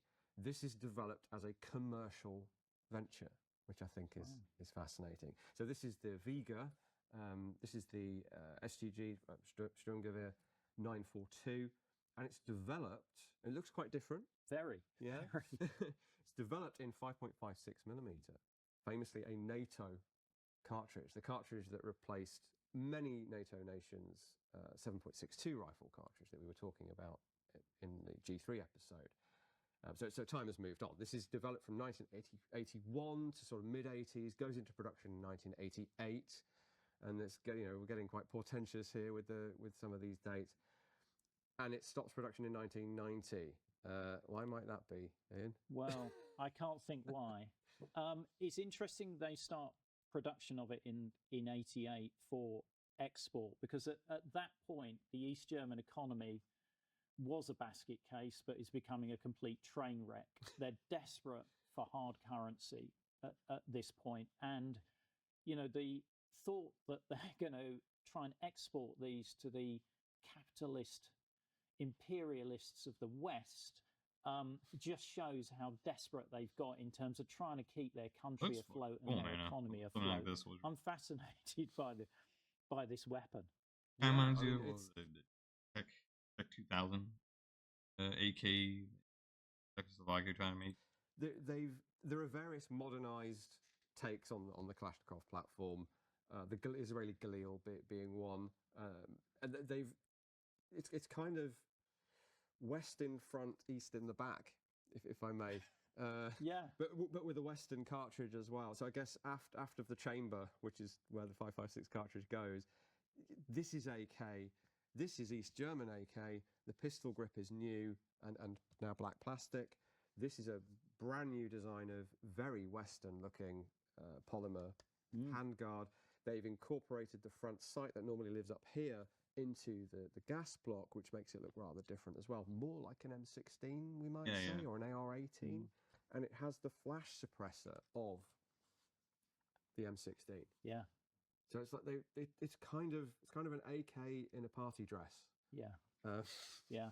I particularly love the fully automatic setting marked by an infinity symbol. So this is the Call of Duty version.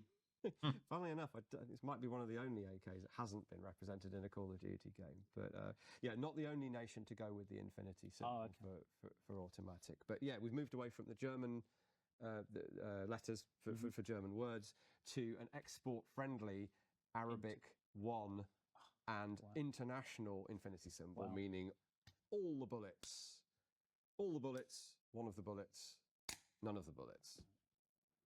So yeah, this is pretty rare because of the reunification of Germany. It kind of went nowhere. They were planning to make 200,000 of these a year. Wow. Would you believe, for this nearly mythical Western market? Now, by that point, there was a lot of fascination among gun collectors and shooters with the arms of the Eastern Bloc. They were desperately wanting authentic Russian or Chinese or whatever AKs, and they were trickling through with various restrictions and sanctions that caused problems there. And US trade laws, actually, you had to make a certain amount of the gun in the country. So people are trying to import things for semi-automatic versions for collectors and shooters. This would, in theory, have been a slam dunk for that market. It's a curiosity. You take it to the range, show it off to your friends. It's an AK, but it's not. It's Western, but it's Eastern. So it could have been a big hit, but the huge economic upheaval of the two countries reunifying, and the parallel to this, I guess, is the G11. The absolute crazy futuristic, let's try all the new technologies at once weapon that the West Germany was working on. So this commercial venture from East Germany fails because of that economic car crash, as it were. And that what should have been the new service rifle of the Bundeswehr end up making AK-30.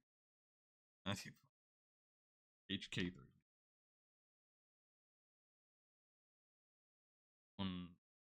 But came out after this is 100 AK.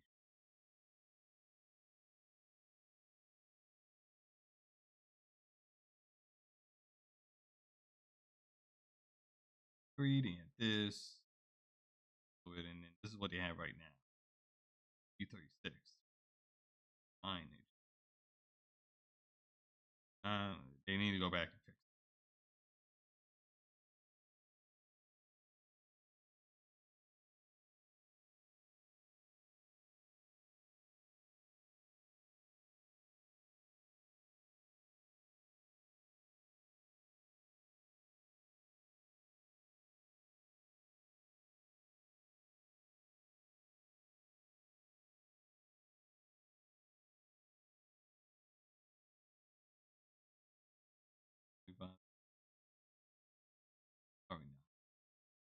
Pretty cool. Also goes nowhere in parallel to it. So the two kind of collide and fall apart. And you're stuck with more G3s for a bit longer and AKs for not much longer because we have to standardize the new Bundeswehr on the G3. And I guess it's the peace dividend as well. The threat has gone away, and therefore, we don't need to necessarily be developing any better weapons at this point in time. I mean, I really like this. Looks great. I mean, not iconic enough for a flag, but it's a. If you can say it about a weapon, it's a nice looking weapon. This. And it is. I know I've said it already, but it's East meets West in a gun. Mm-hmm. So in 1989, the East really does meet the West. The Berlin Wall opens almost by accident. The East Germany stumbles on for another year, but in the meantime, the population have voted for reunification with West Germany.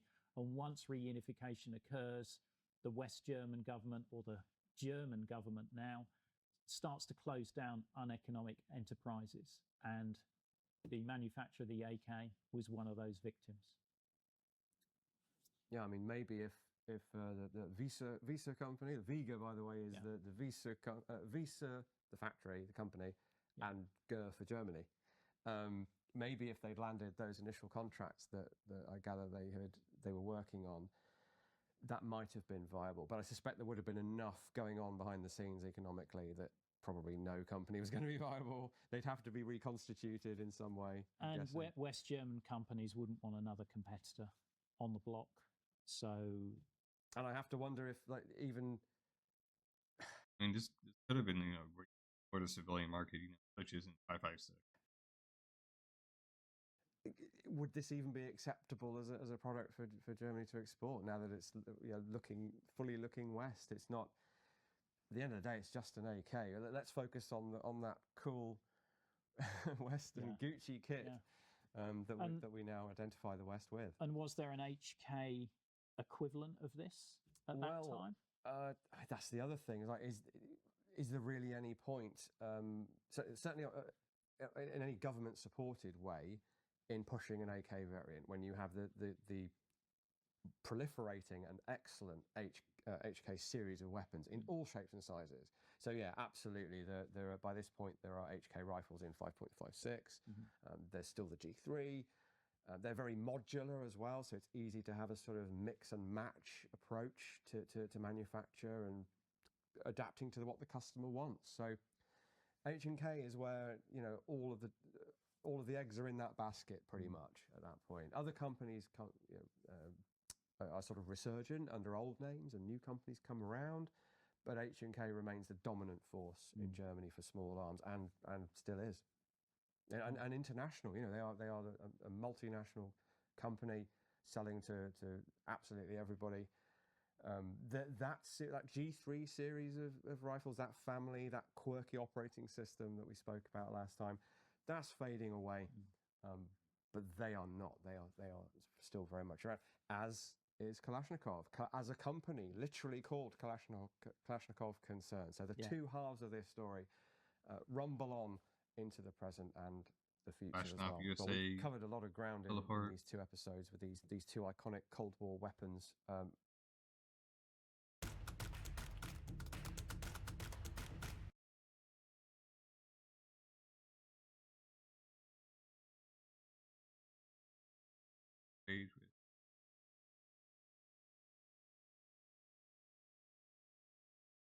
Yeah.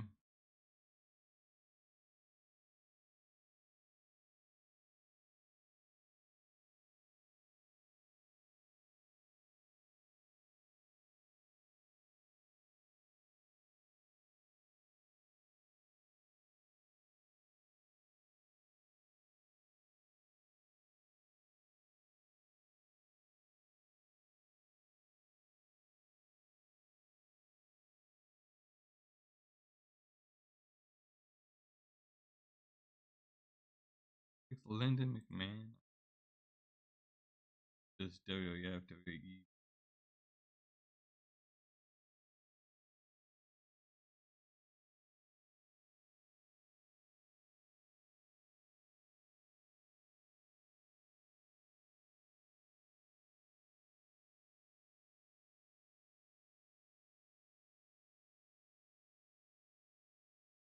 Well, this is the only bad part because I'm so small. Like it's kind of like it. Very mean.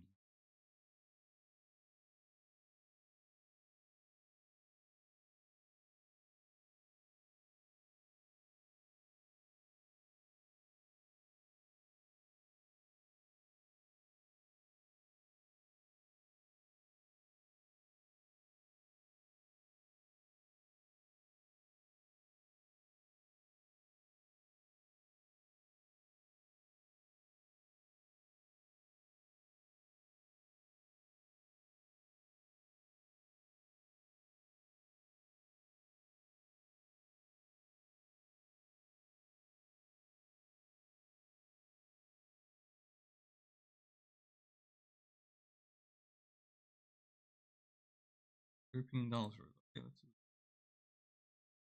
Mufasa. What I see in my vision is a misfit. The three biggest chains, Dollar General, Dollar Tree, and Family Dollar, make up almost half of all new store openings in the US. What? They make half? Okay, my friends, anyone watching actually are very familiar with this type of stores, the dollar stores like Dollar General, Dollar Tree, because I think this is actually a tremendous idea, right? These are very affordable stores for people that may not be able to afford other places, and nothing wrong with that. Actually, leave me a comment. How do you feel about this type of stores? And leave. I mean, like Dollar General, Dollar Tree, and freaking Family Dollar, they're all okay to decent. All of them, but I think a lot of Family Dollar towns, same with Dollar General is, and it didn't buy Family Dollar, but they're not the best. Obviously they don't pay the best. They don't pay good benefits, work,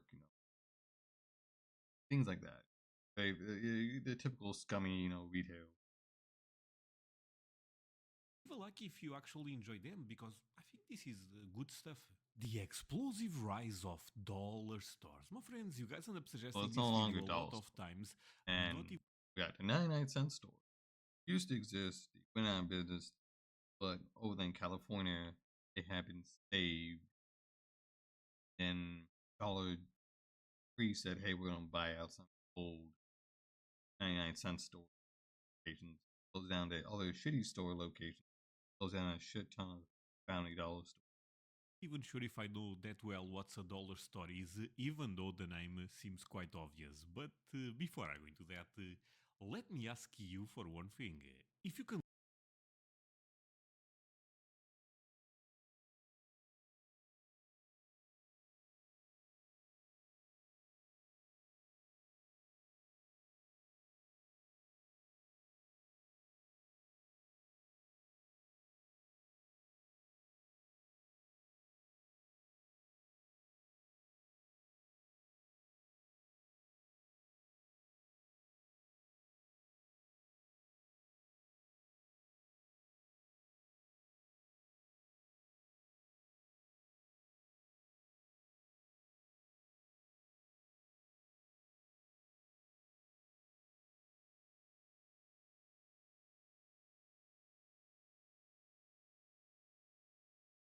Egregious.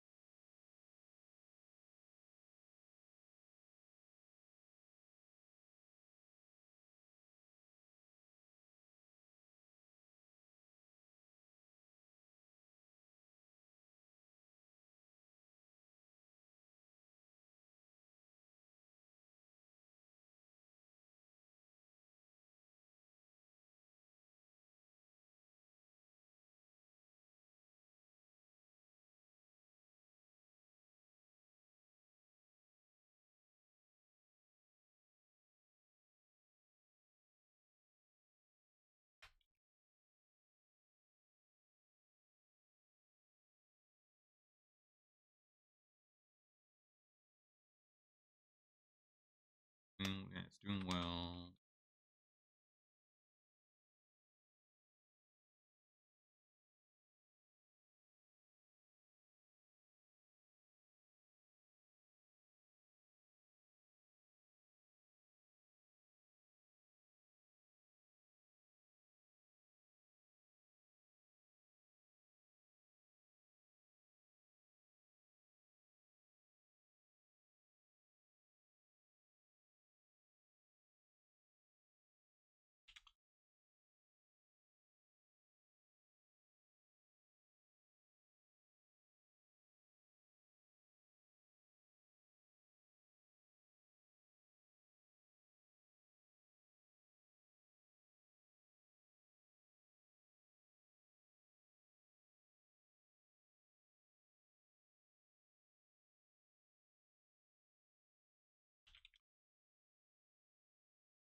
Sorry for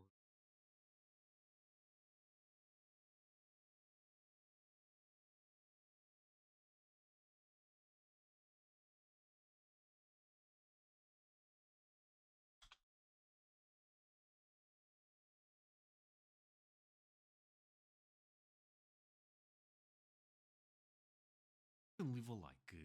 Thank you so much. It's the best way to show support.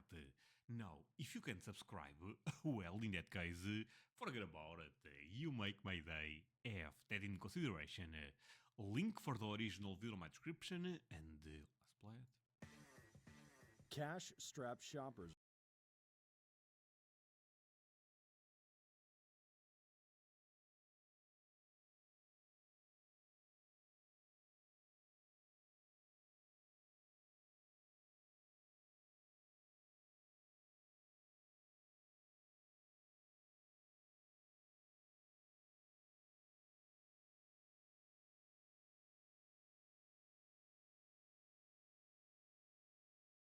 Are flocking to dollar stores, and it's no wonder. Everything is Supply $1. chain issues, record job loss, and high inflation means consumers are looking for a good deal. Dollar Okay. stores only sell cheap items, typically between $1 and $10. They sell Okay. food, clothes, and household goods. And they even carry name brand items you'll find at most big box stores. So, my friends, but even the things that are $10, probably they are $10, but they are still a deal. Maybe, right? I assume this is a good store if you don't have a lot of money to spend and you can still find something maybe to eat or even to make your shopping for the month here. I'm not sure if that's possible, but this is a good thing, right? Even before the pandemic, dollar stores were on the $1.03. rise. 2019 was a record year for store closures, but dollar stores were thriving. The top 3 store openings in the US that year were all dollar stores, opening 1,500 locations collectively. But the massive growth of dollar stores hasn't come without criticism. Opponents argue that discount stores are quickly taking over poor communities where residents have limited access to fresh produce. Dollar stores do not offer fresh food, and they are usually stocked with highly processed items. Lawmakers in some cities, including Birmingham, Oklahoma City, and Tulsa, have passed legislation prohibiting dollar stores from opening within a mile of each other. In a lot of ways, it's easy to kind of label dollar stores as the villain or the problem in this story. And just by banning them will somehow magically kind of resolve the problem. High inflation and supply. Oh, my friends, how do you feel about that actually? Because banning, I like banning. I would go for better regulations, like making sure they take care of their employees, provide more healthier products, that type of stuff. Like, and and they go back to their name of a dollar store. Honestly, they sell certain products still. Products should be a couple of dollars. Corn, watermelons, milk. But if I go in there and I want to buy a fucking Gatorade, it should be fucking 99 cents. Pisses me off. Gatorade shouldn't be costing more. Gatorade, Powerade.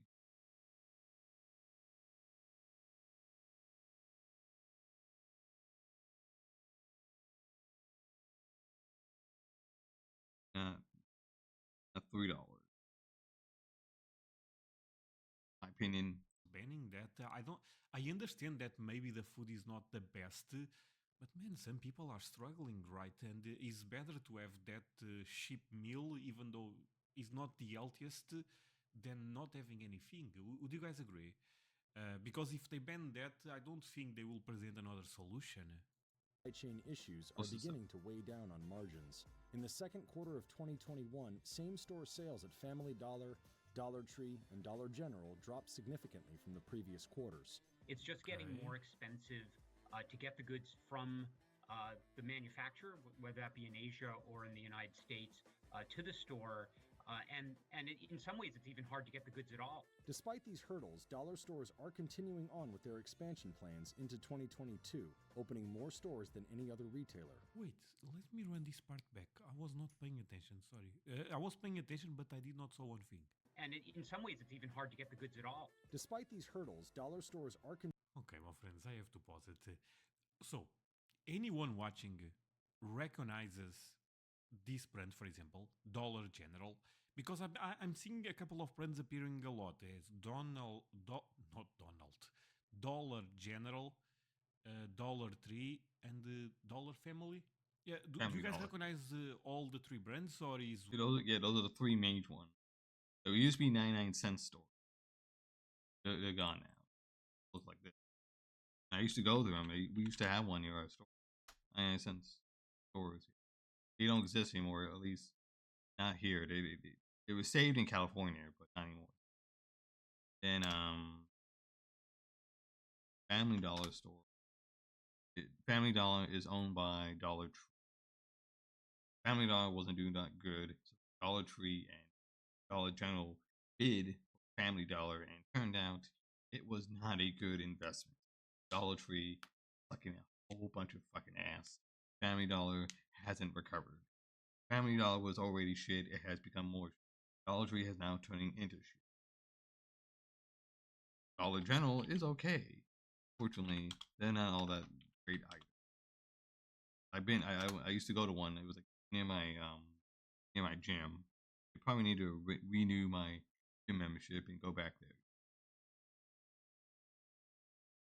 We used to have 4. Now we're down to 3.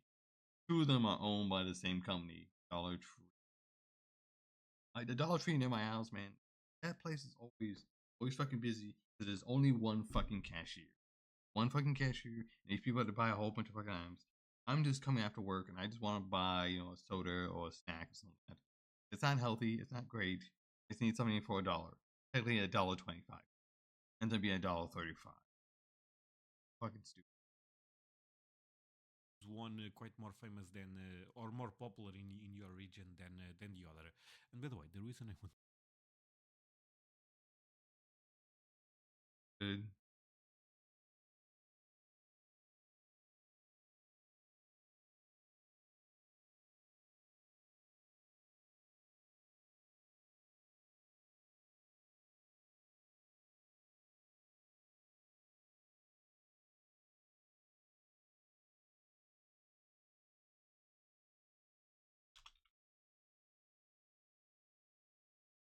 Both.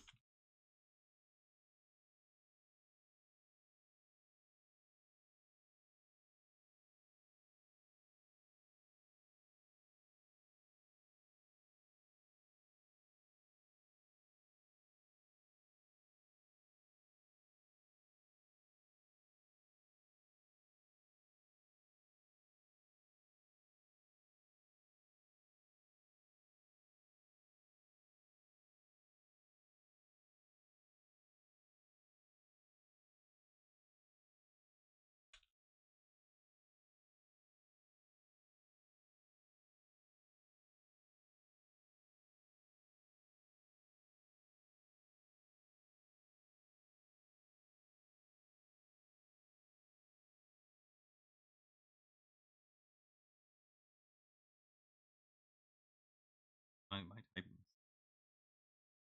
There we go.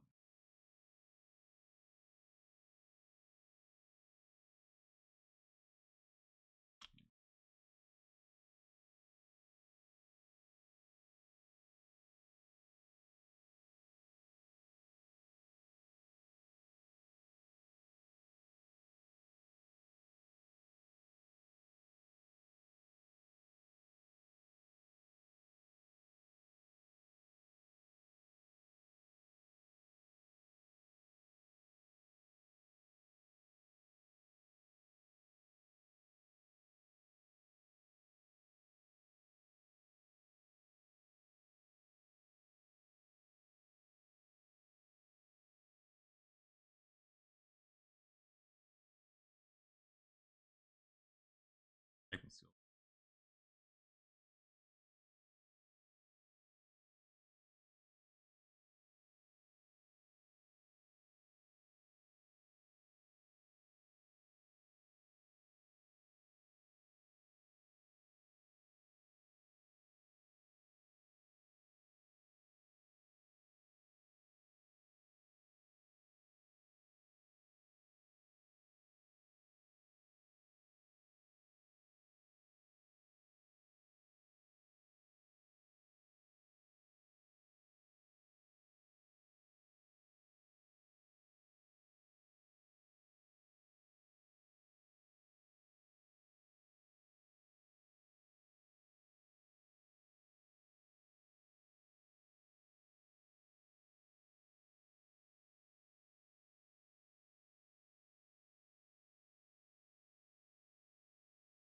Mm-hmm. No, it's not.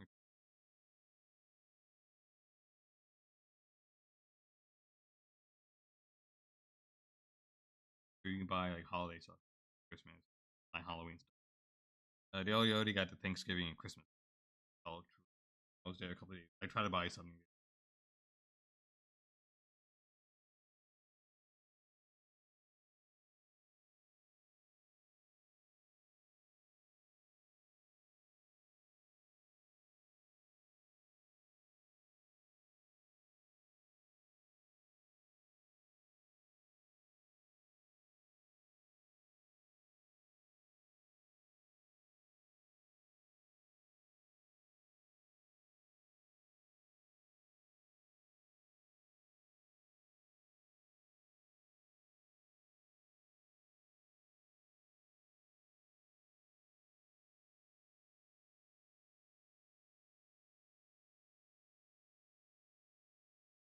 A lot of mention them living in rural areas. Dollar General, I think, went really hard on the rural area, showing that they were very, but they don't hire enough people. You need more. You need more than one cashier. All right. I hate stores aren't hiring more cashiers. Target, Office Depot, and Dollar General, Dollar Tree, Family Dollar. You hire some more. I know this is a serious video, but isn't America beautiful? Isn't America beautiful? Let's live a like for America. Beautiful America strikes again. This is in the fall. America in the fall. Oh, baby. Continuing on with their expansion plans into 2022, opening more stores than any other retailer. So how did these stores withstand the retail apocalypse, a pandemic, and widespread criticism to become America's leading retailers? Great question.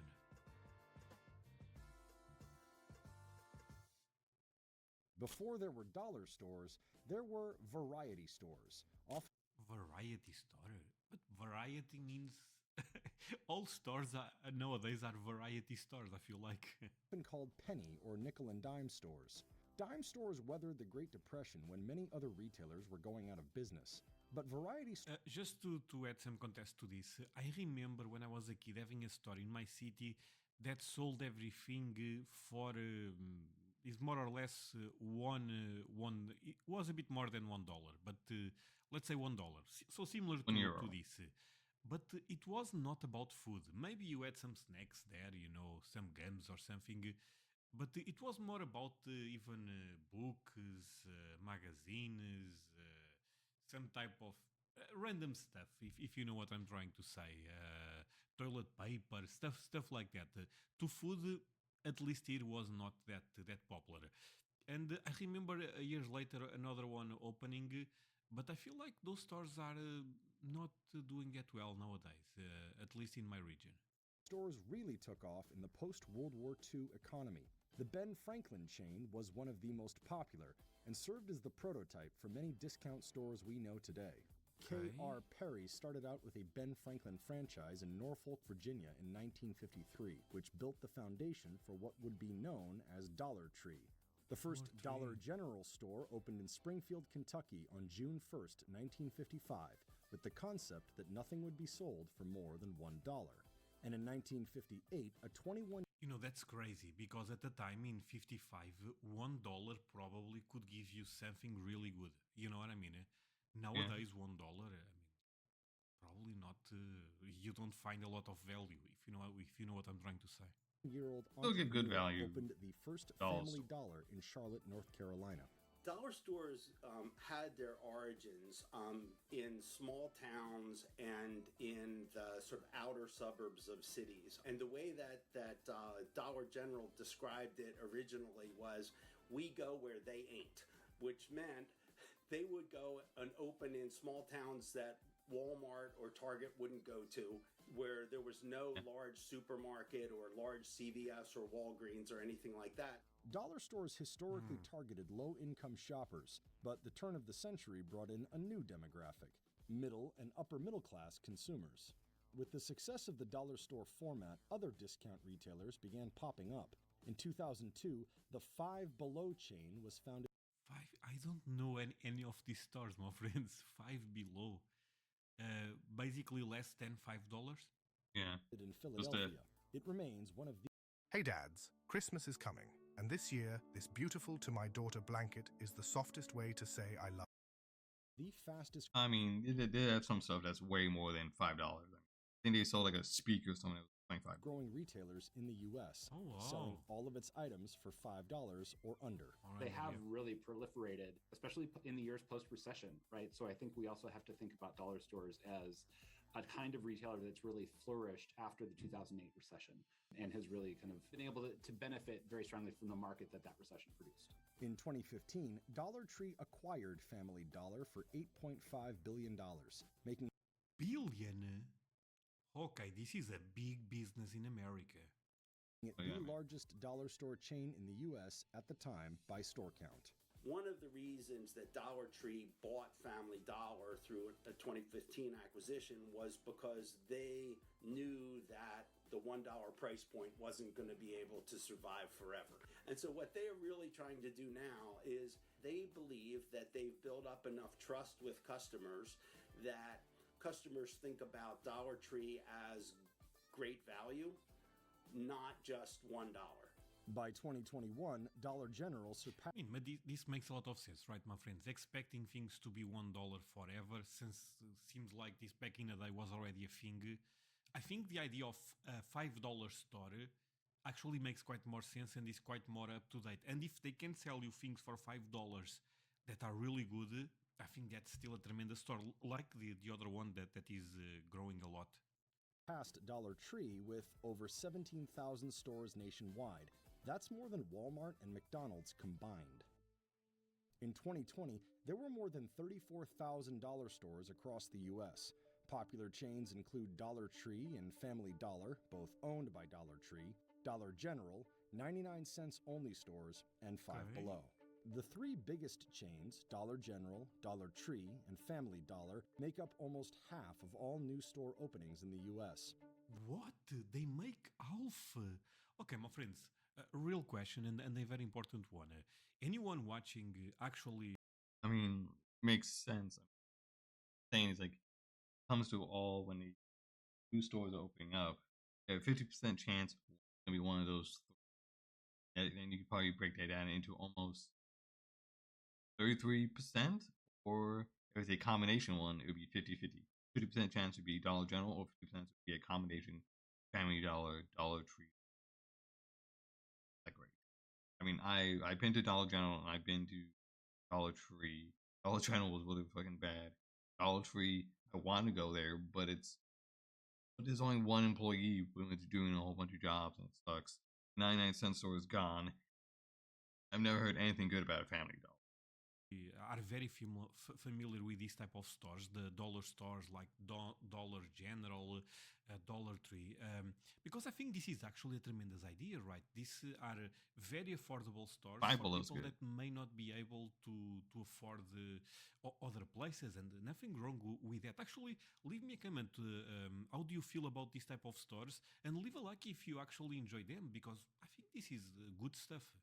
The largest discount store in terms of revenue and store count is Dollar General. 1 in 3 stores opened in the U.S. in 2020 was a Dollar General. Dollar stores sell a range of products, from toiletries to snacks to home decor. While many items are generic, they often carry name brand items for a cheap price. They buy their inventory directly from major manufacturers, such as Procter & Gamble, Hanes, Coca-Cola, and General Mills. Other merchandise... But we saw a lot of good brands right there. I mean, I like this idea, honestly. Comes from liquidation sales in foreign markets. So the consumables, which would be food, candy, health and beauty items, things like that, most of those come from the United States. The general merchandise, which would be things like wrapping paper and things like that, those are generally sourced from abroad. And in total, if you look at the merchandise mix, about 60 to 65% is domestically sourced. 35 to 40% is imported, mostly from China, but some other sources across Asia, India, and so on. Dollar stores are outperforming many big box stores. Net sales at Dollar... Holy moly, that's crazy. Sorry, but this is insane. This is just crazy how much money Dollar General makes. Like I said, it gets really good discounts. Waits for something to go out of business. Buys it, imports it. Also, it's, domestically. 60 to... Very, very good. Very good. Very good supply chain. Very good everything. Just thing that's going to suck now. Tariffs and lawmakers, kind of pressure on Dollar General, Dollar Tree, and all them to be less shitty.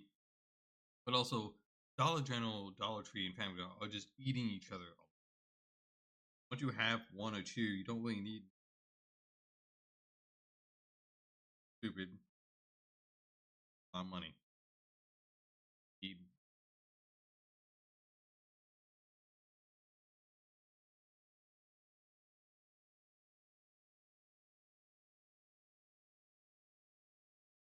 Yeah, Walmart needs to do their job. Whoa. General increased 21.6% in 2020 compared to the year prior, far outpacing the 1.9. Okay, now I'm starting to question if I said something wrong about the people going to these type of stores that cannot afford go to, for example, a Walmart. Maybe people, even if they can afford to go to Walmart, they go to dollar stores. Because I mean, look at the amount of sales. They are outperforming. Maybe this is actually really good.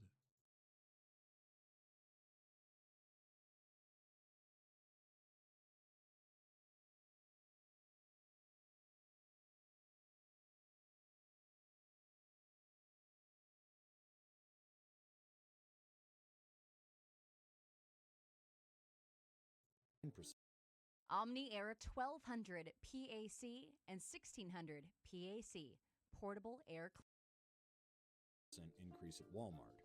And according to the analysts, they're able to proliferate faster than big box stores because of their small size.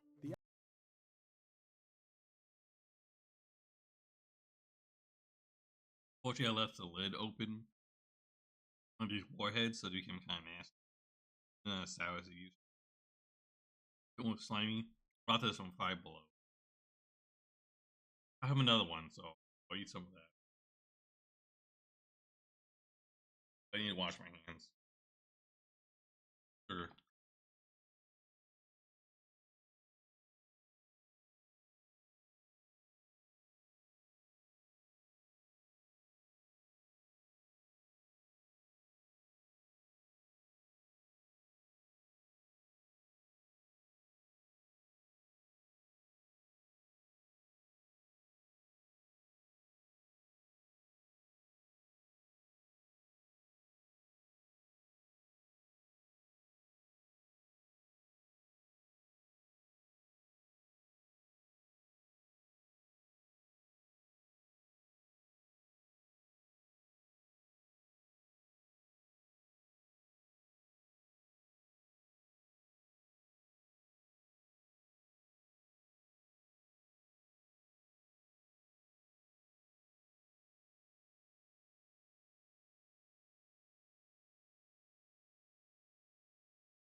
Okay, this time I got my actual red extreme sour candy from fucking Right Below. This one is a new box, so we're about to snap the lid back on.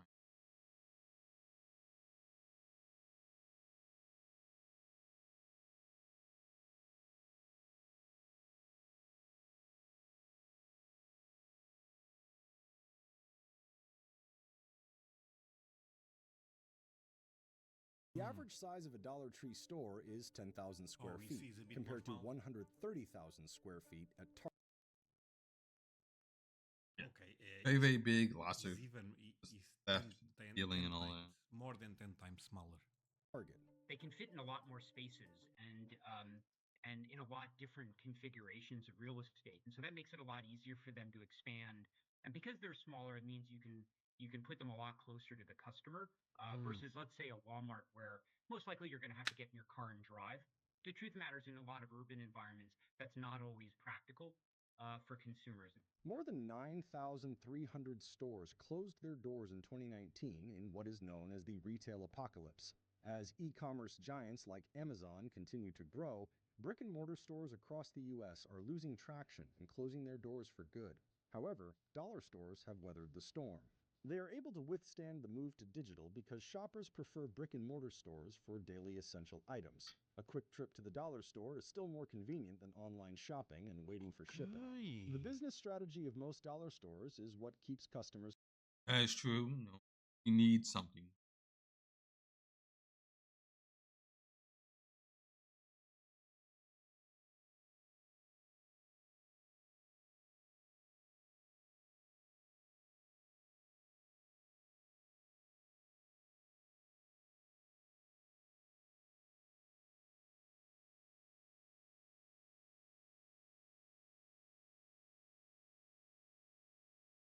Buying like shampoo, buying like some things to clean your toilet, you need to buy like some chips, candy.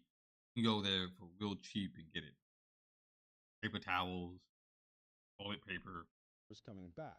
That includes having a consistent store layout, putting the most popular items in the back, relying on basic everyday items, and the perception of low price. $1. Okay, my friends, this is amazing. So I said that And these stores could. he is correct. I mean, one thing I do have to say, at least with the Dollar Tree, I've only been to one Dollar General. But every Dollar Tree I've gone to, consistently pretty good. Like right when you walk in, you see the cashier register. This is where all the holiday items are here. Here's all like the knickknacks and envelopes are here. On the other side is all the in the back. It's gonna be all the plastic Tupperware, random things to clean your house. Snacks are gonna be right there in the front. Snacks, chips, and all.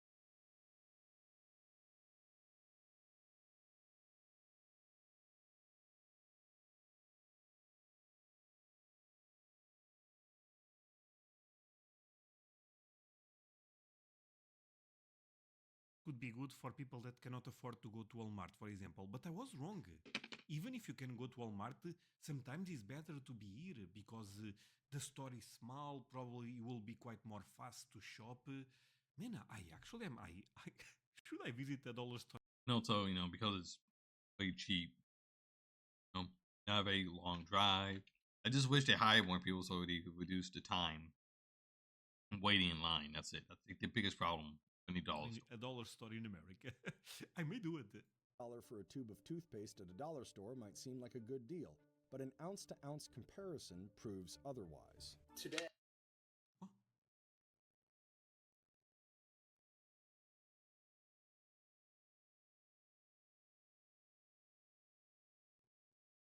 Why? That still seems a good deal. What am I missing, actually? Hey, if I want to go buy Bounty Essentials paper towels, I could go to a Dollar Tree and I can buy one roll for $1. Or I could go to Family Dollar and I could buy 6 rolls for $5. Or I could go to Walmart and I could buy 30 rolls for $24. Now, oh, I get his point. Oh man, so they are tricking us. Well, but I mean, in reality, if you buy in bulk, you should always get a lot of discount. Yeah, buying bulk. You save a lot more money. You have to spend more money in the short term, but you save money in the long term. Costco, right? Costco. You guys know Costco, right? Is all about that. Oh, but this is a bit tricky because even if those people are buying something that is cheaper for the individual, they still lose money comparing with families that go to Walmart or Costco or Target or whatever, right? Interesting. Clearly, Walmart is the best offer. But if I'm living in a household that's constrained with my income, right, I might not have $30 to spend on paper exactly towels, what I said. but I might have 5, right? And so I mean, you can always find like going to those places. Sometimes thanks to shrinkflation, they're a lot smaller now. Not just at Walmart, Target, gas station, Family Tree, Family Dollar, Dollar General. All of them have gotten a lot smaller. Really try like.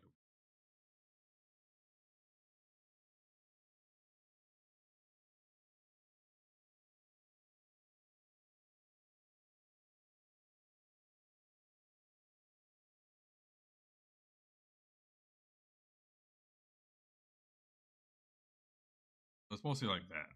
The things that these businesses have built a strategy around is making products fit prices rather than thinking about kind of what's the best value I can. By the way, Tide is also, or Tide, I guess you guys call Tide, is also very popular here.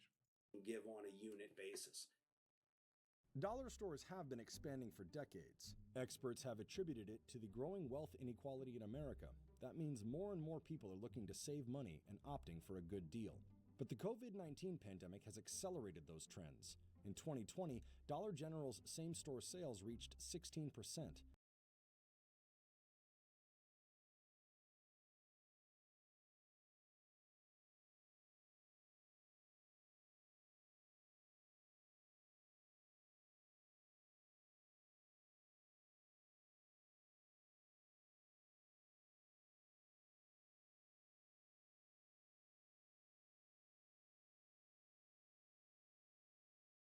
Look at 16%, but really back in 2020, I want to see now still 16%. A significant increase from 3.9% and 3.2% in 2019 and 2018, respectively.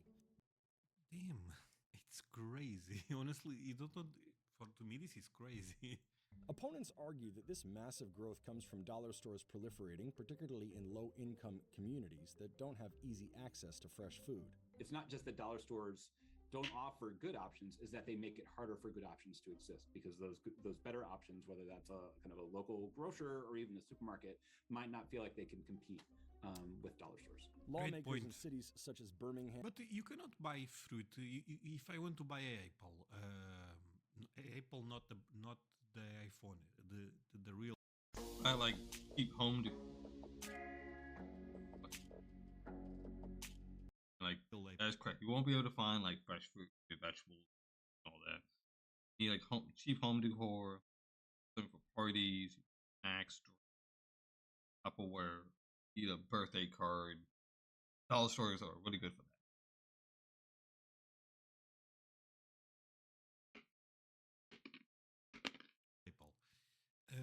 Fruit. What the hell am I saying? You guys get it. I cannot buy it at $3, for example, or Dollar Family or something. Oklahoma City, and Tulsa have passed legislation prohibiting dollar stores from opening within a mile of each other.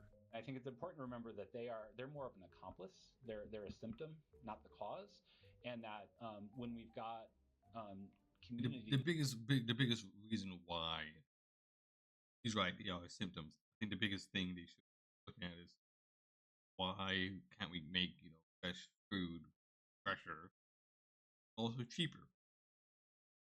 You could be able to find. We should be able to buy like some apples, sliced up oranges, and all that for pretty cheap. It shouldn't cost you like $10. It costs like $3, man. It costs as much as something at McDonald's. Pay to McDonald's.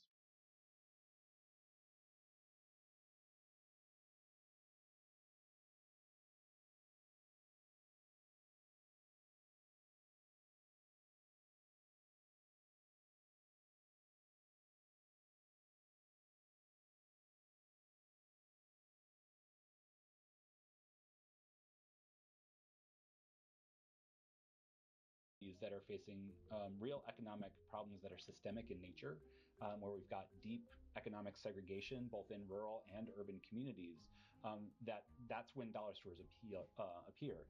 And if we want to think about different type of retail options, we have to think about what are the kinds of policies that will level the playing field a little bit more economically, provide more options in terms of affordable housing and transportation, and help people have income to be able to support retailers that are going to have deal with. You need to do a better job at education, a better job of providing better jobs, better wages and benefits. Unions are the reason you can have them. You need to invest in. No one wants to invest in a union anymore. I mean, we have the Starbucks unions. Fortunately, people aren't happy about that, even though they're good in it. Unions at Trader Joe's, on some at Walmart, Target, Best Buy, Depot, Dollar Tree, Dollar General, Family Dollar. Their local populations a little more fairly. After receiving a slew of criticism in June 2021, Dollar General announced a plan to add fresh produce in 10,000 more locations over the next few years.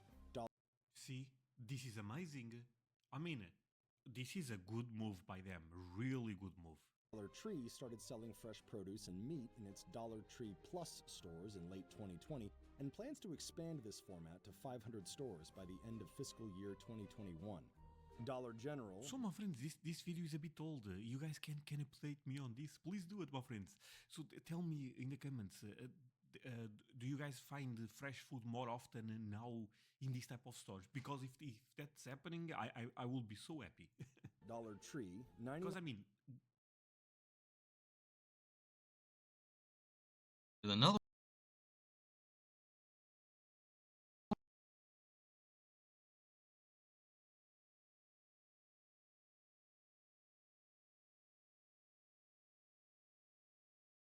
it's good that because look, I from what I understand, some rural areas may just have this. I mean, at least give them the option to buy fresh stuff, of course. 9 cents only, Five Below, and Family Dollar declined to comment for this story. The impact of inflation, labor shortages, and supply chain issues is squeezing the bottom line of merchants all over the U.S. And same-store sales in the second quarter of 2021 decreased at Dollar General, Family Dollar, and Dollar Tree to 4.7%, 2.1%, and 0.2% respectively. Their gross profit margins are down and their operating expenses are higher.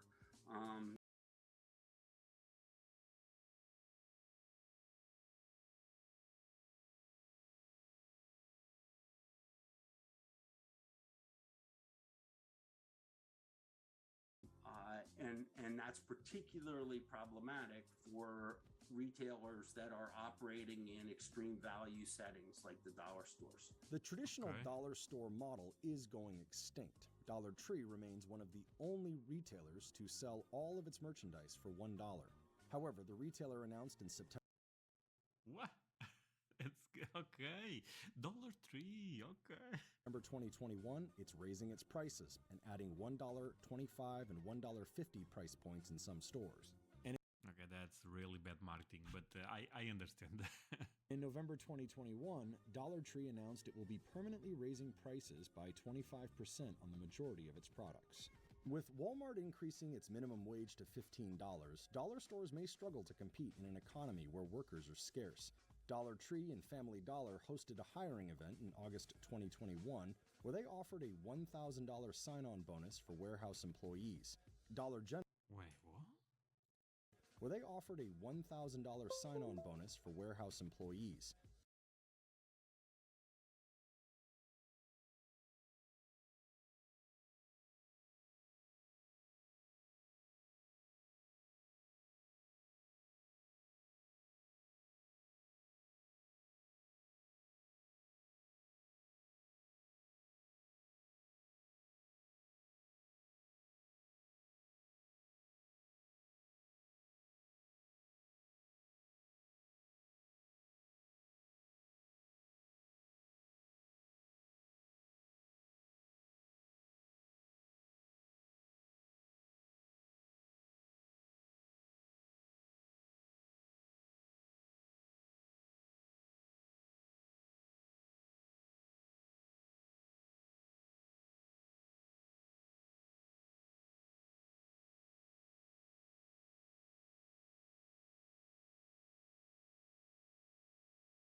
increase